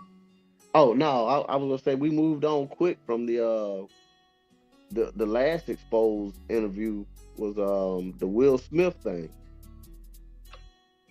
Oh, which one? Homeboy or Will Smith himself? Yeah, no. Homeboy said that he walked in and Will Smith was bent over. Yeah, that was wild. And he said, like, that's still my friend. Like, that's still my friend, still my boy. I was like, oh, yeah. Dang, man. That Will was in there getting jiggy with him. Yeah, that's my whole thing, man. Why is there every story with the bros when they got to do some illuminations? There's always a hairy man or something involved, man. It's like, not no big old precious joint. Like, yo, you get roasted, but at least it's Yeah. Like, damn. Like at least say that, okay, hey, in order to get this part, I had to fuck Cheryl Underwood or something like that. Like, Yeah, that chick used to creep me out. I ain't gonna hold you. I was like, man. the big ass gums, but God, yeah. Yeah, that's a fact, Shannon B. That's another one. Yeah, so Will Smith was another one. Dwayne Martin too. They threw him in there. It was like, man, homie went above the rim on Will Smith. You know what I mean? Oh, I was like, yeah, like people knew about Dwayne Martin, man. But it's like this is that '90s generation. All the stuff that people watching that people praise for, now they want to just expose it all. Yeah. And the benefits been reaped, like Free Zone said, and Clue said, you said. You know what I mean? So you know what? Now that we talking about like that whole little inner circle right there, you know who might be the coldest motherfucker that nobody just giving credit to, and he married to a bitch, and she expressed her wish to leave, but that bitch ain't going nowhere. Who you got? Boris Kojo. With Nicole. Yeah. Oh he might be yeah. the coldest motherfucker. He might just be around there and just like tell her, "Hey, shut the fuck up, man." And she'll probably shut the fuck up, or you know, she want to go somewhere. Be like, "Hey, man, I ain't going no fucking way. You might well sit your ass down somewhere." That's what. And then you know, she came out and said she wish she can go back and she wish she can get out and date and all of that shit. I mean, hey, he got his bitch in check, and she just reminiscing and wishing, but she ain't going nowhere. That's how you know it's bad that they still relevant, man. Because these new chicks, these new actresses, I don't know who they are, man. That like when you mention all these old actresses, like compare those back then and now. I don't like know Holly anybody Robinson, past 2005. Yeah, that's a fact. I just know the chick from The Walking Dead, and I don't know her name. I just know her as Michonne. Like that's Michonne right there. Denai Carrera. Yeah. Yeah, she was cold in the first few Walking Dead seasons, but after that, I was like, I had to stop. That's when they got woke. They got woke right in there, and after lockdown, then they got to bring in these. They got to bring in the alphabets, and they got to check the boxes. All the boxes got checked right after COVID. Here's the thing I noticed about these shows. Yeah, go ahead, Clue. Ozark is guilty of this too. They'll start the first season. You got like tons of strong white male characters, and then the next season they'll kill them all off. Like the next season of Ozark, all these strong white male characters died on the same episode. The sheriff, it was another guy, the old lady's husband. It's like 3 of them got killed in one episode, and it got replaced by women because the new sheriff was a woman of color. They do that in a lot. Yeah, they just did that with The Walking Dead. They got rid of Rick, and that's when the ratings just sunk. Yeah, I heard about that too, yo. It just said he went in a helicopter like Judy Winslow and never came back. Like, not Judy. That's a deep cut right there. Yeah, I was like, damn. But I was mad they killed Shane, man. I was torn about Shane because I was like, oh yeah, a lot of people like Shane. Shane was red pill. Shane was red pill. Because I was like, Shane and the governor would have been interesting. And Shane and Negan would have been interesting. That would have been an interesting matchup. But I was like, oh well. But at least it gave me that Glenn moment. That Glenn moment when he got caught by Negan. I was like, that was like the last time I watched it. You talking about when he Lucille'd 2 people? Yeah, was it Glenn? Glenn's the Asian dude, right? Yeah, it was Glenn and what was the other dude? Abraham. Yeah, that shit was crazy. That shit, I was like, damn. Then they put him in Tekken. Yeah, but they did that shit with the Blacklist too, man. The Blacklist was good at first. the first few seasons. Then it just went to trash because the showrunners was the What, people that in checked the 2020? box. In 2020? Yeah, like even prior to that though, it was kind of losing its steam prior to that though, because things was getting woke around 2015ish, like right around when Black Panther came out, it was starting to change a little bit, but it was still good TV. It was still good TV out there, but like you right after 2020, it was just unbearable. Like, You know what's really underrated? Heroes. I'm gonna check that out. Heroes was like, it was like X-Men, but with scientific backup. There's a believable scientific reason why they had powers. And they didn't have the usual powers, you didn't have anybody. Well, they did have somebody that was super strong, but that was Ali Larter. She only lasted one season. But they had like unique powers. I'm about to check that They shit had out. a girl that had the powers of the Flash. I was mad they killed her off.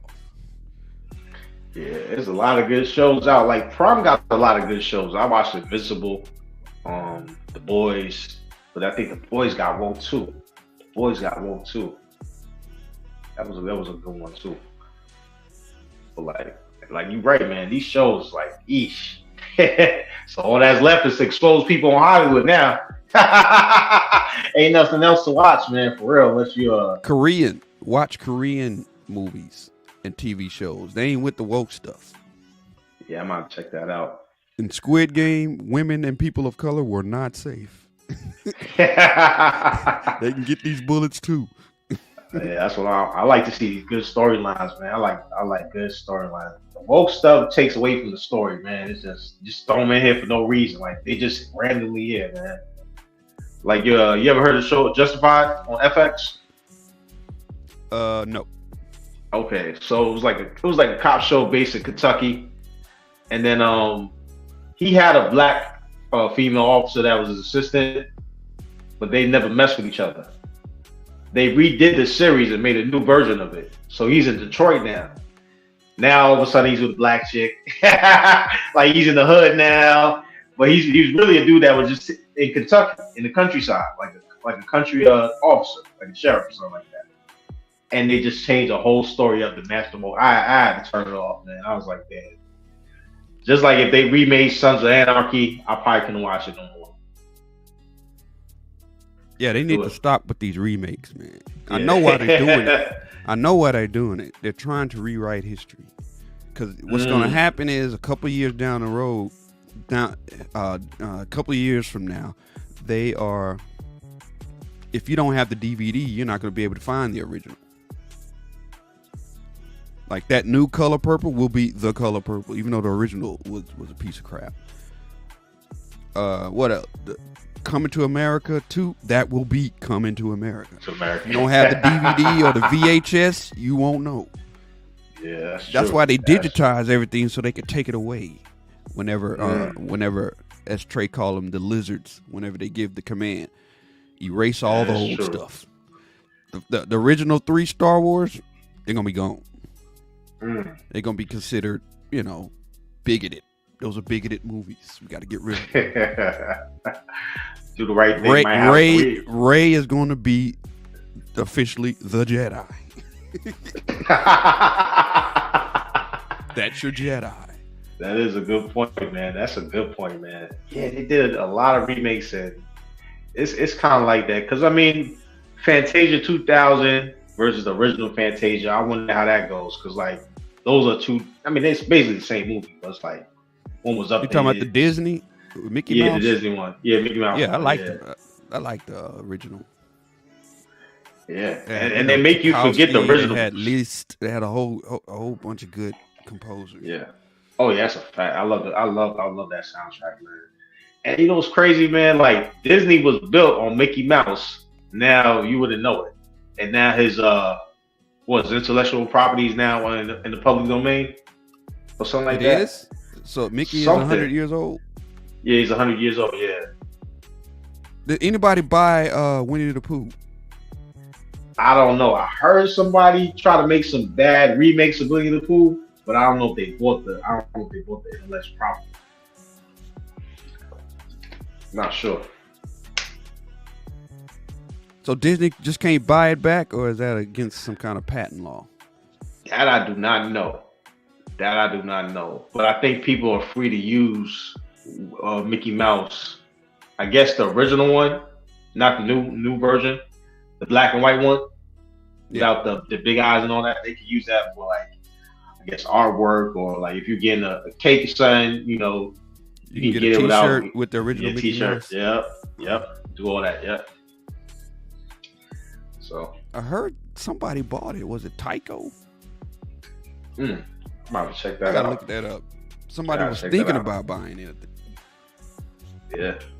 Yeah, when he is Pip. Yeah, that's another character they make you forget about. Winnie the Pooh don't exist at Disney no more, man. Like none of them characters, man. Like the Sword and the Stone, King Arthur. Yeah, because I think they did a John Henry special back in the day. Those characters are bigots. They're trying to dissociate. I'm telling you, when the axe comes down, all this digital stuff in the past is gonna be gone. If you don't have the DVD or the VHS, you ain't gonna know. You ain't gonna know. You gotta have to wait till they release it. Go out and buy them things now. Go on eBay, get them for $1. Do it now. Yeah, because bro, I'm a big Tom and Jerry fan. I cannot find the cartoon. They'll show you clips. They'll put a whole bunch of clips in one video. I'm like, I want to show my kids Tom and Jerry, man. And you got to go to Pirate Bay for that. You got to go to Pirate Bay. Yep.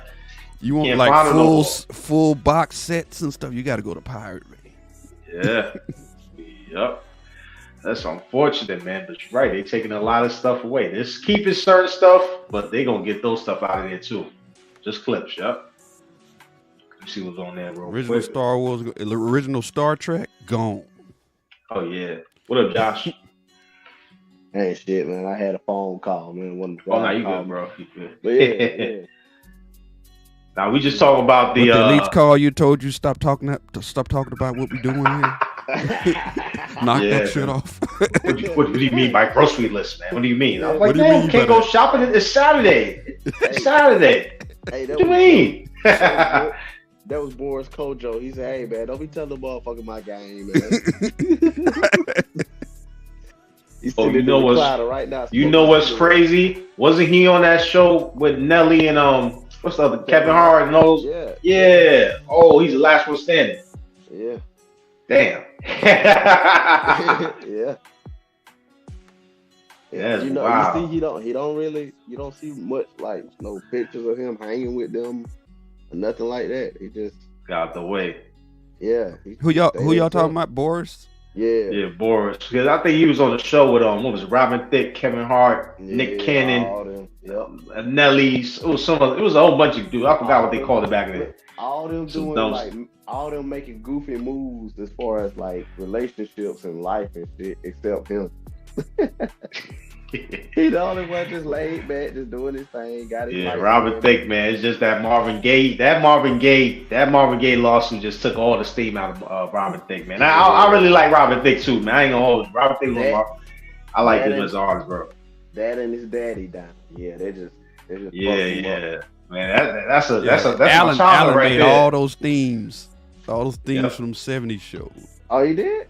Yeah, he made long as we got that right there. Yeah. My favorite one's Different Strokes, man. I didn't know that was him, and man. He wrote the one that Denise, that's Denise Williams sung. Yeah. Oh, the one that Denise Williams sung, he wrote that one too. Mm-hmm. Cause like you know what it is, I hear how he sounded on the show, and then I heard how he sung on Different Strokes, and I was like, yeah, that's him right there. That's him right there. That gotta be him right there. Yeah, he's nice with it though. That is some hereditary generational wealth right there. You know? Damn, I didn't know that.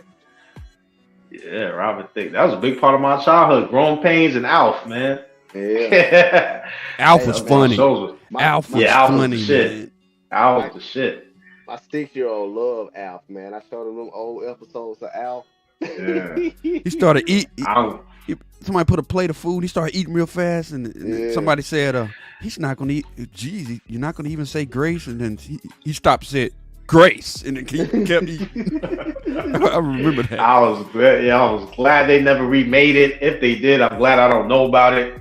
Cause I'm like, that's one show, like, don't touch that show, yo. Yeah. At all. Yeah, it jumped the shark when they started making him walk.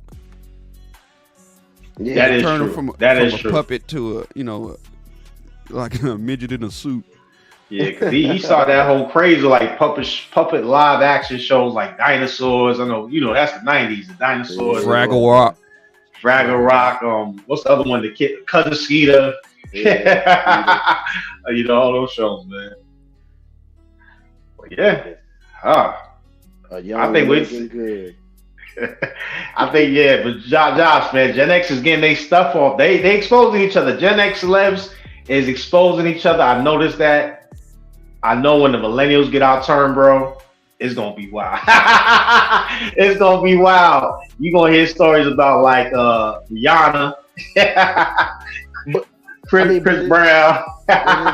It's gonna have the same sting though. I don't think it's gonna have the same sting. Nah, you're right. Yeah, the Gen X did. That's why I said Gen X did make a big stamp on the culture, bro. Yeah, because there's a lot of shit like you wouldn't expect them to do, and they did it. But like now with us millennials and like disease and shit, like they already put it out there. Like, oh, Rihanna got gangbanged. I'm like, oh yeah, okay. like oh yeah. That ain't nothing new. Them hoes was exposing it back then. They was telling you in the songs that That's day. a fact. Jaleel White bought his Urkel character. That made me proud right there. Oh, nice. Shout out, man. If they remake that, they need his permission. He owns the character. Yep. That dude ain't got to work another day in his life. I think it's still in syndication. Family Matters still syndicated. Yeah, it is. Yeah. That's a paycheck for him. That used to be a good debate. Family Matters or Fresh Prince of Bel-Air, like. And he's a sports writer now. Yeah. Who writing sports? Jaleel White. Yeah. Oh, he he's is? a sports writer. Yeah. Columnist. Last I heard for the LA Times or something like that. Yeah, he got an extensive list of like accomplishments, bro. Sonic the Hedgehog was like Sonic. He's always gonna be the voice of Sonic, bro. The video game and the cartoon. Yeah. Yeah. He's good, man. He's like one of the few that made it out, man. Like didn't get no mess. No drug, didn't have no drugs. And why? Why? Because he had his dad. His dad was his manager. Yep. His dad was a dentist, and he managed. Like, okay, you know that those episodes where he was in drag as Myrtle Oracle. Yeah. His dad said he's never to play that character again, and you never saw that character again. I mean, he did Myrtle like a good 3 episodes. His dad was pissed. He's like, nope. Yeah, he did. They had to can that character. They must have like put it in contract when it was time to renegotiate whatever. Because he did Myrtle like 3 times that I know. Yeah, I think he did later on, but I mean, it's not like a character that he's known as. Like it's forever gonna be Urkel. Yeah, you know what I mean. I think they did that multi. That's when they started losing steam. Yeah, they had to bring in Stefan. But that was that was. You know what? I think that's Stefan. His dad probably negotiated. Yeah. Like, well, okay, y'all since y'all did Myrtle. That joint was a 2-part episode. Like you had to wait till next week to see. Who's he transforming into? Well, he was Bruce Lee one time. He was Elvis another time. Yeah, that was the fire. Yeah, Elvis. Yeah, the Bruce Lee one. Yeah. He wasn't afraid to expose himself not in a bad way, but do different characters and expose himself like that way, man. That's what I liked about Jaleel White, man. Yeah, the episode Will Smith too. Basketball with Grandmama. Urkel had handles. Ain't nobody gonna go to Larry Johnson and say, "Yeah, you was wearing a dress." Cat had Ain't something to nobody do with gonna that. Yeah. Cat had something to do with that. Yeah. You ain't gonna go over there like you was wearing a dress, man. That dude like 6'5" or something like that. I told Larry Johnson if he want to be in this business, he's gonna have to wear a dress. Yeah. I said that. And that was, yeah. Let me see this be. Oh, what up? What up, Shed B? What up, man? What's going on, bro? Hey, what's up? Oh boy, y'all got a good conversation going. Hey, that Jaleel White. So he really bought his character back? He bought that joint. He owned it. Man. Because he did something with a partnership with Snoop. A drink called Purple Earl. I think it's a drink. And it's laced with something. I forgot what it was. Man, But that's sound it. good. He owns that joint. Laced with something. That's what's up. Man, that was a major move. You know, with Jaleel, Alfonso Ribeiro, Christopher B. Duncan, all those dudes, you know, those characters they played are iconic, but those characters kind of ruined their careers too at the same time. So the fact that he bought it and could flip it like that, man, that was a good look. Because, even like, Alfonso Ribeiro played Carlton. You know, he's stained with that image. He can't even get work like that. He has to pay. Yeah, everything he does has to be related to the character. Like when he was on Dancing with the Stars, he won because he did the Carlton dance. You see what I'm saying?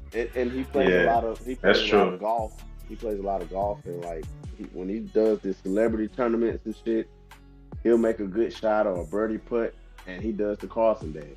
Like, But one thing they can do is host game shows. That's pretty much all you can do. Because you're that character till you're dead. And Christopher B. Duncan, he can't even get work because they want him to be Braxton.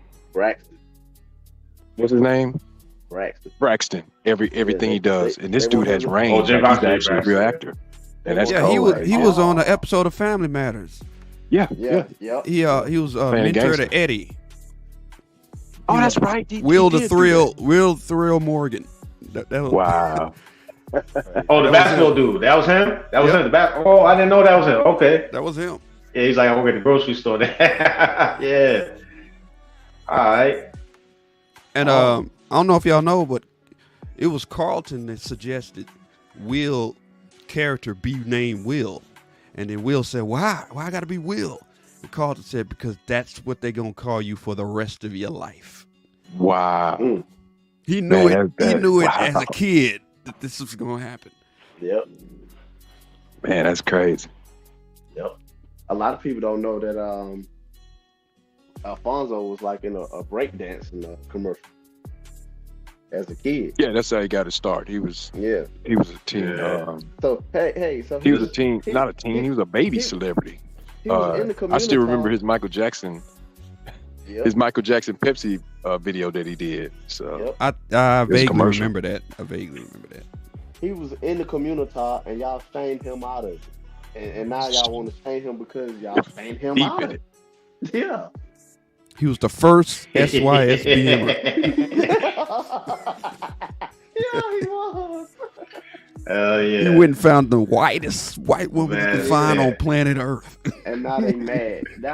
Like, no, when he was breakdancing. But you know, before him, they was going on that, but helped a lot of Sidney Poitier, man. Because I just watched the movie. It's on YouTube with him and Bill Cosby. Damn, what was it? Was it? They was criminals. They got I Spy. Was it I Spy? Was another one. It wasn't that one. They was caught as criminals, but then they had to go back and work with the kids in the community. Is that what Bill Cosby had the beard in his afro? Yeah, he did. I don't know the name, but I remember that movie. Had the name. Yeah. It's on YouTube right now. It was a good movie too. It was a juke. Well, like they dismissed everything Sidney Poitier do, man. Hey, you know who's really funny, but he doesn't get his credit? Eddie Griffin. Yeah. Which one? I was Oh yeah. I was asking which one. So I hope Cat doesn't say anything about Eddie. That movie right there. Oh, Eddie Murphy Griffin too, was but big. I'm talking about like conversational I thought you funny. was about to say Eddie Winslow. I was like, but hold on. Nah. Yeah, that's what I thought. Not Eddie Superhead. Not Eddie Griffin Superhead. was going- Dude. Yeah. But No, I that, think Eddie Griffin too. I was like, which Eddie? I think you'll say Griffin. Yeah. yeah, because Eddie Griffin, he's one of these guys. He's like Cat Williams. He can, just regular conversation is like a bit. He didn't write it. He's just regular conversation. Just have you laugh. That's a true comedian. That's what I wanted to tell y'all about earlier. Yeah. Eddie Griffin was another one that was telling people about all the weird stuff that go on behind in Hollywood. He just said that stuff too. So those rumors about everybody are not new. They're real old, and all of them know about it. So that's what I was saying earlier. They knew. They've been knowing all this stuff. Yeah. You're right about that. That's true. That's true. I think that Malcolm and Eddie show just ruined him though, man. Like it was hard for him to come back after that, man. Because like he did. I like Malcolm Jamal movies, Warner, man, but like I think he's go ahead. He had a He string of did. movies. He did. Like that man. double take, that was funny. Because him and Orlando Jones. it was funny. What about this? I think it was a big Eddie Griffin fan. What's the one where he played like a superhero? Undercover Brother. I think that's what ruined him. That ruined him. That was one of his best work. Oh no, man! That was kind of like some more of a minstrel show, like. Yeah. They were making fun of blaxploitation. Okay. Yeah. Yeah. So it was like in the air, like airplane in the same breath as that, right? Yeah. Marking brand. Okay. Because at that time, the Wayans brothers owned all parodies. Are you serious? They owned, well, not literally, but yeah, nobody was going to watch your parody unless Wayans' name was on it. Yeah, I kind of remember that. Because the first Scary Movie made record as the highest grossing R-rated movie of all time. I believe that. I do believe that. Oh wow, that's why they bought it from him, right? Because they bought all those Scary Movies. The big boys bought it, and that's why the last one was kind of garbage. But yeah, 1 and 2 are the ones they did. 3 and above that, that's somebody else. Yeah, I had a feeling that they didn't own it anymore because they wouldn't sign off on Scary Movie 3. That was trash, man. It was like, yeah, that's the one Kevin Hart was in. Oh, wow. Kevin Hart was making fun of 8 Mile. Kevin Hart and Anthony Anderson. What was the main chick that was it? Was it Anna? What's her name? Anna Faris? Is that the one I'm saying? She was in all those movies. Yeah, the American Pie girl. Yeah. Okay. Yep. They turned it to her. She was the main character now. That was a good crowd. Regina Hall, the Wayans brothers, her. I forgot who else was in there with them. The original crew. That comedian was what his name? He played the guy with the cotton eye, or his eye was off a little bit. I forgot his name. He's supposed to be David Arquette, yeah. Yeah, him. Was it David Arquette? We're getting two people mad. It's a David Cross, David Cross. Okay, David Cross. Okay. Yeah, the first two were funny, man. Oh man.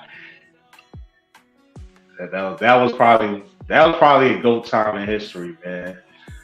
But then, yeah, damn, it's crazy how Kevin Hart is attached to a lot of these big time movies, man. When it flops. That's what I'm saying. That when Cat said all that, everybody knew what he was talking about. Like the celebrities knew. I never understood. That's why they responded. Let Jaguar Wright get on Club Shay Shay. It'll be the same thing. Yeah, she's an exposed artist too. Just depends on who you're talking to give you validation. Okay. I see your point of view on that one. Yeah, that Jaguar Wright would be interesting. That is a good point.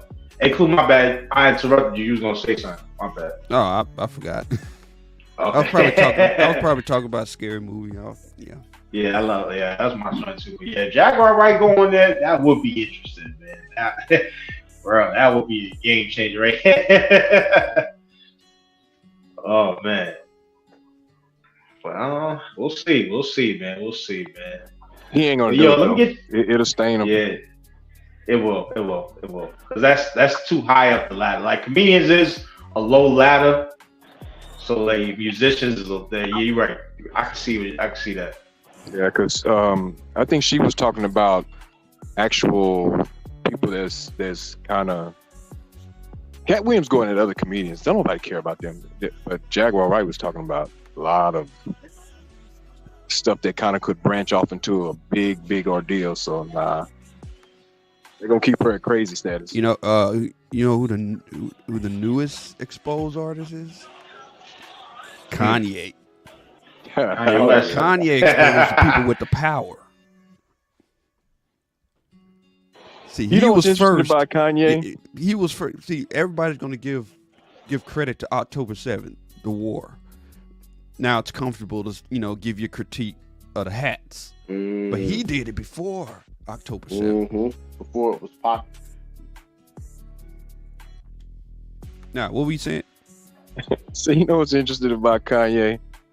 I don't believe he's on our team though. I think he's on that team that he's talking about, and they're actually putting stuff through him to say to the public to kind of mislead us. I don't know. I kind of could see it. It's weird how he came out with everything. It's believable, but it's not really believable. It's almost like it was scripted. So I think he's playing for the big hats by misleading us. You see what I'm saying? That's a By the stretch. people who's deep into these conspiracy theories. All right, we'll give them something to play with, and then they send Kanye. But that group after us is to known do all for that funding their enemies. Right. That group is known for that. You see what I'm saying? So I just, because Kanye sounds believable, but at the same time, I'm like, what really caught my attention was he was a billionaire. Then all of a sudden, in 2 days, he became not a billionaire, and he was ran across every platform on Earth. I was like, what? How you not a billionaire now? Well, they really don't have the money. This is projected money and blah, blah, blah. And they went into this big story, and I was like, wait a minute. Something ain't right. And that's when I was just like, oh, okay. I see what this is. They he's playing for them. I'm like, dang. If you're right, it's like he's on their side. I'll play this clip on my channel. Yeah. I'll title it Shannon B was right. Yeah, I mean, I'm indifferent if he is or he isn't. I just think like it gets people talking. So if it gets people talking, maybe they can make their own conclusions out of it too. You know what I mean? Like a Kanye West situation got people talking now. Oh yeah, I'm anti small hat right now. Now they turn their back on, like you said, the people that fund the hip hop. So let's see how it goes, and see, sometimes they might be trying to destroy it from within too, to make a new type of thing. So who knows, man? I'm all in it. I want the popcorn and watch it.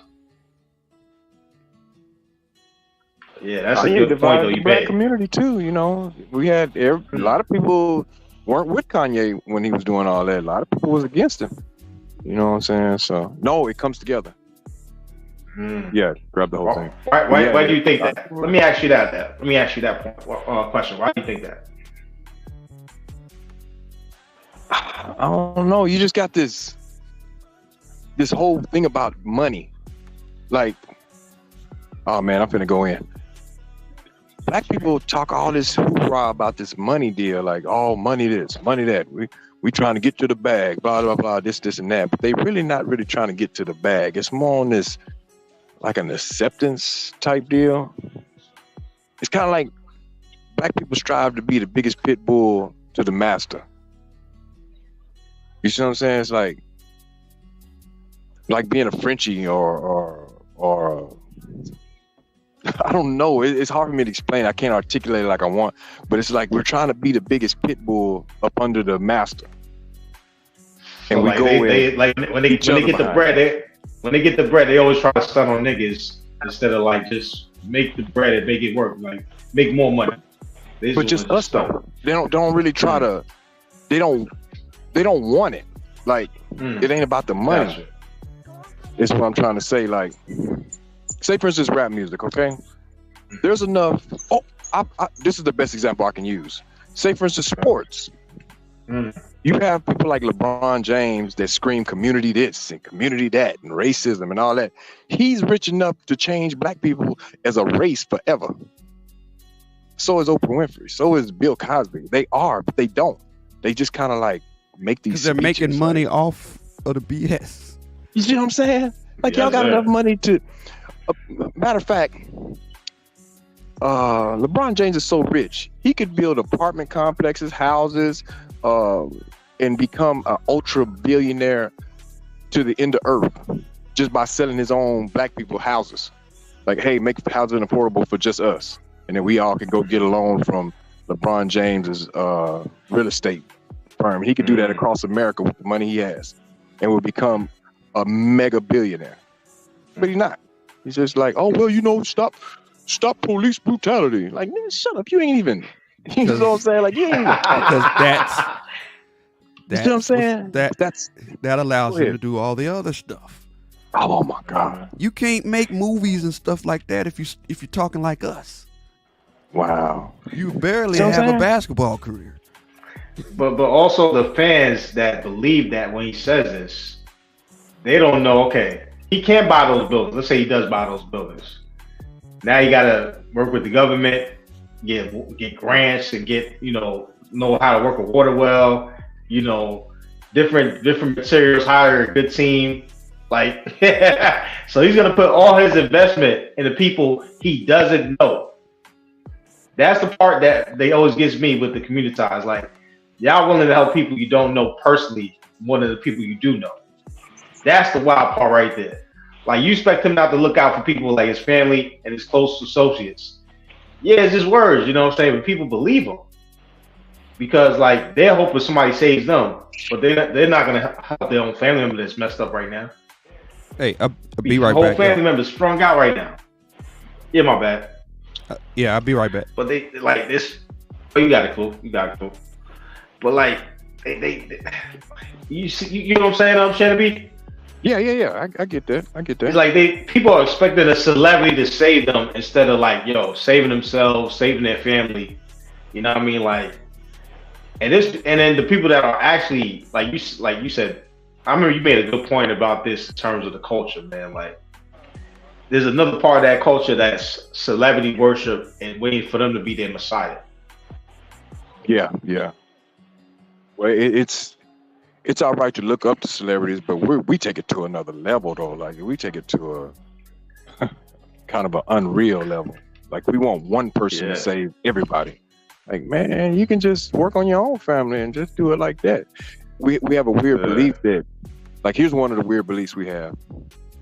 We think all white people are together. And they're the most individualistic, man. I can tell people are not raised around other races. So I'm like, man, them folks ain't together like that, but we think they are. You know what I mean? Like, you can go to a middle class neighborhood. Oh my God. They show on TV how they go bring the cake over, or, hey, new neighbor, all this, man, that should be fake. You have one or two that are like that, but the rest of them, man, get your dog out my yard. Hey, your tree limbs hanging over in my yard, man, that's what they really do. You know what I'm saying? But we think that. That's a fact. So it's like, with us, we try to take a celebrity and, oh my God, Obama's gonna save all black humanity. We're gonna have a slave. We take it overboard. Like, man, really, like, okay, I'll use Trump too. We look at Trump, we'd be like, oh, Trump's gonna help all the racist white people of America. Man, Trump don't care about none of that stuff. He's doing what he does for what he needs to do. He's not trying to. Yeah, that's a fact. Not trying to lead some white crusade or whatever they think. It's just, we take that celebrity thing to a whole nother level. Just like the drug conversation, right? Oh, we sell dope to our own. But I was like, white people sell dope to their own, man. What's that? Oh, Breaking Bad. Breaking Bad just showed you they sell dope to their own. They do different stuff, but like, they still selling dope. Everybody's selling dope, man. The problem is that the community is still the middleman. Like worldwide, the community worldwide is the middleman. That's another reason why the economy is effed up. You got to create something that people can use. I hate to say, even drugs. Like South America, got cocaine, but go to America here, like everybody's a middleman. So it's like, of course, you're not gonna make that much money. Of course, everybody's dog eat dog, but that happens in the white neighborhood too. Like they showed it. Like I've been around it too, man. Like living in upstate New York for a couple years, man. I've seen like white people like sell dope, rob each other for dope, like pull guns on each other, like I was shocked, like that. Yeah, my bad. I said I'm in Texas. We live around hardcore trailer, can live off the land for real. White folks, man. I there's white neighborhoods over here that you wouldn't walk through. I'm telling you, like they got no teeth. They got rigged up houses with no electricity on it. I've been around white people like that. So that's why when I come online, I hear about these white folks, and I'm like, man, y'all talking about like the upper echelon, middle class. Leave it to Beaver. Like that's not the majority. Folks, like the city. Like you talking about like all the city folk, white people. Like city folk, and a lot of them move out. They move out from those areas to go there. So like they get into the culture shock too. Like Atlanta. Like Atlanta is a big place right now. They're moving back to Atlanta. New York, Houston. There's a lot of them moving into there. So like you're gonna get a culture shock because they're coming from like the Midwest, upstate, because they want to move. They want to migrate to better jobs, just like Black people in the South want to migrate to other jobs too. Like I see people from Mississippi in New York. I was like, oh snap! They telling me how it was, and I was like, yeah. And I was like, man, yo, quiet as kept. I ain't gonna hold you. Southern people got some stories, man. Y'all full of shit. I'll be listening. I'm like, like Mississippi though to New York. Wow, boy, that had to be a culture. Man, that is crazy. But I mean, with the internet now, it's not really that bad. These young kids now is like, if they're younger, if they're a little bit older, maybe. But even then, I don't think I think somebody said, Tommy Sotomayor said it the other day about country folk. It's not just in the South; they be all over, up north, the Midwest, the West Coast. Like to upstate New York, we think they country. We think they more country than down south people. We think they like Eskimos and all that. My brother, he was in the Army, so he lived in Watertown. That's what I'm saying. Yeah, Watertown. Yep. Yeah, and that kind of messes us up because first of all, we ain't used to weather like that. That is crazy. See a whole river freeze or something like that. That ain't even heard of in Texas. But he went through a culture shock. But I've been to New York City a couple of times, and for us coming down here, I always advise like if you're from Texas or Louisiana or Arkansas, these country areas, man, go to New York one time and just look at how that city is set up. Look how they live. That is mind blowing to us. Like, it makes you appreciate the space you have. 20-story apartment buildings and stuff like that. Man, that's unheard of around here. That was my life. When I finally get to live in a house, it's like, man, grass, you can mow your lawn. Like that blows your mind. Like, Bro, I want to know if this is true because I heard this, and since you're from there, I want to know. I had a friend from New York. He was an adult, probably like 28, 29, and he moved to Texas. He had never been off his street block. I'm talking about like his block was 4 apartments. They had like a little park area, all the little stores, but he had never been outside of his little block area his entire life. That's true. That could be true. That's what I found out in this space a lot. A lot of dudes don't leave that radius they're at. So they're using that experience they got from the radius they are in and projecting it. And I think Big J said it yesterday on A Truism stream, like there's a lot of dudes that's like that. Like they projecting what they get from that radius. Like all these chicks is whack. They ain't shit. So every woman ain't shit. And I'm in a big city, but you're in a 4-block radius in a big city. Or So, like a Philadelphia, like, Texas. Whatever. okay, Yeah. man, because that is mind blowing to me. Oh man, I lost my train of thought. Man, that is mind blowing. Like, Yeah, because he also said that, say for instance, Yeah, my Manhattan, it's kind of a certain parts of Manhattan is upscale. He said he never been over there. Like, I don't know what's, because I was trying to tell him about certain parts of New York, and he's like, man, I ain't never been like to those places. I don't know what, you know what I'm saying? I was like, nah, you got to do take subways. And yeah, we don't do that, man. You know, there's some dudes that's scared to go to those parts because they think it's racist. Like you'd be surprised. There's a borough called Staten Island. They think that's the most racist part ever. Like, yo, that's where a lot of cops in New York, they live in Staten Island. Like, they're over there. Yeah, so like, I don't go over there. Don't go to Brighton Beach. It's racist over there. I'm like, oh, racist, bro? Like, I mean, I don't know. I can't say, but it's like, y'all, then they compare to down south racism. Like, bro, that's a whole different ball game. Like, we're two different areas, so it's a different ball game. You know what I'm saying? They got a historical point of view. Y'all have different type of people though. Like, we don't have that in Texas. You're either white, black, or Mexican. Like, I never seen other races like that. Houston's starting to really get a lot of different people, but we don't have all those different races like y'all got, man. Y'all got people, I guess they really ain't white like that. Like, they be all from other countries. Because, like, I mean, you know, we're a port city, so you know that's a big one. Okay, that's true. But I mean, it's not as crazy as you think it is, because Miami got a lot of diversity too. Yeah, in terms of Latino population, like, you know what I'm saying, like, they got a lot. And then if you even study, like, California got Cambodians out there, so it's like, I never really met a Cambodian.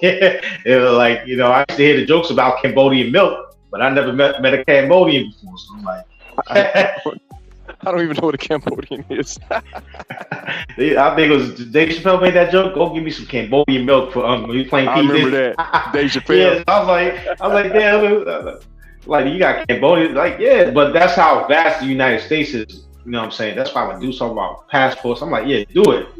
Go do you, man. But there's a whole world out here that dudes have yet to explore out here. Like, you know, like, just go to different cities. But a lot of dudes are frustrated because they stuck in that radius. So they really can't make it with the women in their radius, huh? Yeah, like, you know, just being popular in that radius, because a lot of it is popularity too. Like, you want to be that dude and, like, known in that radius, you know. Okay. So that's where the women do come in. But, like, it's peer pressure, women, all types of stuff. But yeah, there's a lot of New York dudes that don't, like, bro. I'm like, let's go downtown. Nah, I won't go. No, there's a lot of white people out there. They racist over there. I was like, damn. Oh yeah, I get that. Yeah, it's like, bro, it ain't that serious. It's the city, but like, but I don't go all the way in on the relationship stuff. I'll just give a kind of a surface on why relationships don't work now. What I noticed happened, especially since I was a kid. First of all, there's a lot of people that I see they didn't date in elementary and junior high or whatever. Not dating as in boyfriend, girlfriend. I'm just talking about liking each other. But the social lines were kind of blurred out to nothing. So what I mean by social lines is, when I was in school, you had different social groups.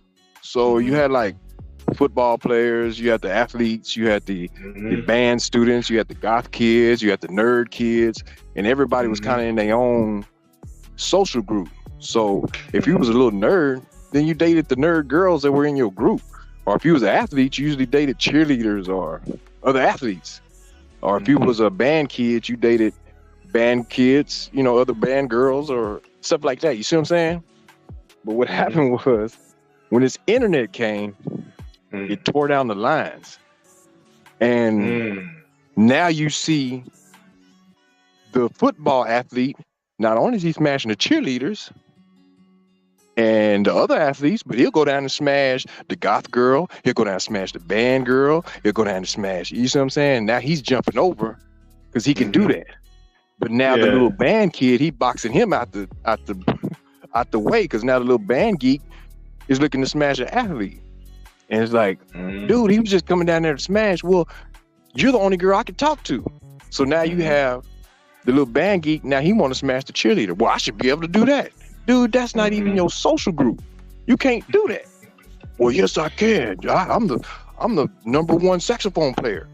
Nigga, it don't matter if you see what I'm saying? And so now you have all over the place. To where now you got nerds having conversations about Sexy Red. Like, what the hell are you doing? Like, you can't smash that. Well, I should be able to smash that. I'm a tech genius. And you're like, nigga, that Sexy Red. I feel what you said. Gutter hoes smash gutter dudes. No, I should be. She should be lucky I want to talk to her. You see what I'm saying? And now you got all that goofiness that going on now. So the conversations are all over the place. I'm like, they all over the place. And that's just on the guy side, but on the female side, females dipping their toes. Like like Sexy Red, I think they showed her back in the day. She's not the Sexy Red of today. Like, you know what I mean? Like, it was a different shit. Like, even Nicki Minaj went to art school in New York. Like, you know, a prestigious art school. Like, she ain't no hood rat shit, but she plays that part. So these chicks play the part. And these dudes don't understand that either. They're like, man, I don't even want to. I was getting ready to tell you, Charleston White exposed Sukianna. Sukianna's not a hood rat neither. She's playing hood rat. Yeah, there's a lot. You see what I'm saying? So it's kind of I know that whole get up. Like they've been on that. Nah, real Charleston White hood actually been exposing a lot of the game. So I can see why a lot of people be kind of frustrated with him because he's telling everybody that modern culture is full of shit.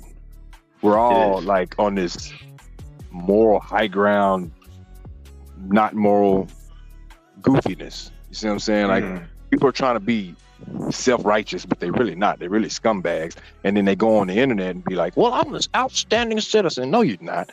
And so when they see people doing scumbag crap, you see what I'm saying? They like, you're a scumbag. And you're like, man, shut up. And that's how Charleston White's making so much money. Because he knows that. Yeah. But the people can't figure Charleston White, because Charleston White, he's a character. You see a little dude with a big voice that, you know, like I'm telling you, y'all Texas people, man, when y'all get on, man. Because when the Texas dude come, like Charleston White come on, bro, he's going to be going good, very far places, man. It's something about that vernacular, man. He talk shit to you in that Texas slang, man. It hit different. So I was like, I was like, I seen it. Like, my first time seeing him was on Fleece Flip. So I was like, who is this guy? Then I found out more about him. I was like, okay, he's saying along the lines of what, like, you know, Tommy Sotomayor and all those other guys are saying, but he's going live in people's faces, direct talking it. Super which could be, I think I saw a video of him in Dallas somewhere on top of a car. Like it was The Walking Dead, just talking shit to a whole bunch of zombies out there. And I was just down like, yo, what the hell is going on? Like, I was like, that's the character though. But he said it himself. Charleston White is the character though. But people don't pay attention to it. Super trolling. You can make money like that because what he's doing is the same thing Cat Williams is doing. Is the same thing that who else trolls like that? Or even Jesse Lee Peterson does that. They understand it. They understand what's going on. So, man, they can. All you gotta do is troll people. Like make you believe in the standard you think you are. That's what a lot of people are doing. They get online and they think they're this social giant or something, or I'm moral and all this. Man, the people online are not moral. You know, but I mean, just because you're a law-abiding citizen, there's a lot of law-abiding citizens out here. That doesn't mean nothing. You know what I mean? Like you're not special. I remember somebody said that. Right. Like you're not special. You like I'm a good man. I'm a good catch. Cool. That's cool. But then you still got to compete against the other dudes that's out there that think just like you. Exactly. Like that's the part that I wish they speak more about. It's like, yo, the competition out there is scarce. Because like you said, the jock is going after anything now. Yeah, because and that's what's out of line. He shouldn't do that, but of course he can do whatever he want to do. But that's what I'm saying. Like, okay, I'll take it to modern day. we talk about how these women are this and this, and they can't get this and they can't get that. And dude, them celebrities, them basketball players, them football players, they in regular women's inboxes. They shouldn't, but they are. You see what I'm saying? But that's always been the thing, though. It's just now it's access because of social media. Because they was smashing them chicks back in the day. It's just that it wasn't known. These chicks is now not really. Yeah, but now these chicks, they that's another thing. These chicks will put it out there now. That's the whole different ballgame. That's why a lot of dudes better be careful with the chick you messing with. She'll put your business out. She'll put your business out there. Like you mess with a chick you ain't supposed to mess with. Like you said, a nerd gets with a sexy red whatever, and let's just say he gives her the world, and like he starts to man up because like this is sexy red. You know, sexy red out here doing what she's doing. The minute you like that, yeah, that's what happened to Keke Palmer and Homeboy. Homeboy thought like, yo, I'll be the one. And then now she's exposing you, even though she don't care. She getting exposed. They kamikaze out here. They kamikaze out here. These chicks do not care no more about no image like that. Nah, they don't. And that's the scary part. But that's not their fault though, man. It's like, it's how not. you a scumbag girl and then, you know, you got because it seems like it's a big sector because of Kevin Samuels, but you got a scumbag chick and it's just a small group of people shaming her. See, we think that it's a big group shaming these women. It's not. It's a small sector that shame the women, and then even half the ones that do shame women, they'll go back and backdoor it. Like, hey, what's up with you, girl? These niggas talking crazy about you, but you good. What's up with you? You know, they own that. So it's like, you have a small sector of people that's like, you know, you shouldn't do that. But it's a big sector that's like, man, I'll give it that bitch anyway. Did you see her ass? Yeah. So it's the women don't have to come to any standard. They can just do whatever they want to do. There's always going to be a bunch of dudes there. It's so bad now because I'm 46, so I'm a little older. I know it's so bad now. Even the old women are doing it. Oh, like you have a girl, she's 60. Yeah, shit, I'm out here. Like Kendra G out here. Got old women like in their bag. Old women, they in their bag right now. Like I got divorced 3 times. But I'm looking for number 4. Like yo, with confidence too. And they shouldn't be able to do that. But it is what it is. It is, yep. It is what it is, man. But that's because now, see, the Manosphere a few years ago, this is what they didn't expect. They didn't expect the women to come in this space and then the visual stuff to come with it too. So now they being seen. Because back then you ain't see the woman like. You know what? Like I remember Sister George before she showed up. Like I didn't know what she looked like, but now we all know what Sister George looked like. Now these chicks is showing themselves, and that's proof of Sister Goddess, the Nika Marie. That's why they mentioning them now. Like they camming up. They don't and like you can talk all that ish, and the small group of women like you said can talk their ish to them. But if they don't look like those women on camera or they're not camming up, it don't matter. See, only beauty can beat that. A beautiful woman can beat another woman like that, not some random shit that nobody know about. That's not gonna work. If I ain't gonna lie, you could change the women overnight if all the dudes tightened up overnight, but that's not gonna happen. Nah, it's a far gone conclusion, but also you can build within small groups of men. Like a whole bunch of men, it ain't gonna happen because like we all don't know each other, but we could know each other from different conversations. But these conversations ain't gonna happen. Like it's too much angst, too much beef going on. Like you ain't on your clock for the next beef to happen. Okay, old man versus Reg, 12 o'clock. You know what I mean? Like that's a big part of it too. Is like the unity that was once there too is gone. Like dudes was on a united front, but now it's like, yo, it is what it is, bro. Yeah, I don't know if you muted, man, or if I'm muted. But yeah, man. Yo, if you got any final thoughts, I'm about to end this stream, bro. If you there.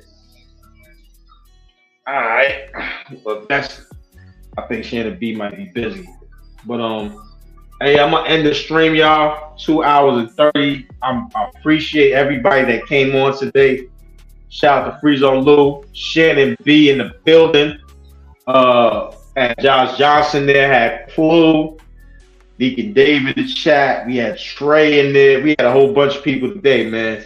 You know, I'm gonna keep growing, man. We're gonna talk our ish. Maybe the next episode will be, do white people know about y'all culture more than y'all do? That might be my next one. We might see if that one's rolling, man. But y'all take it easy, man. Peace.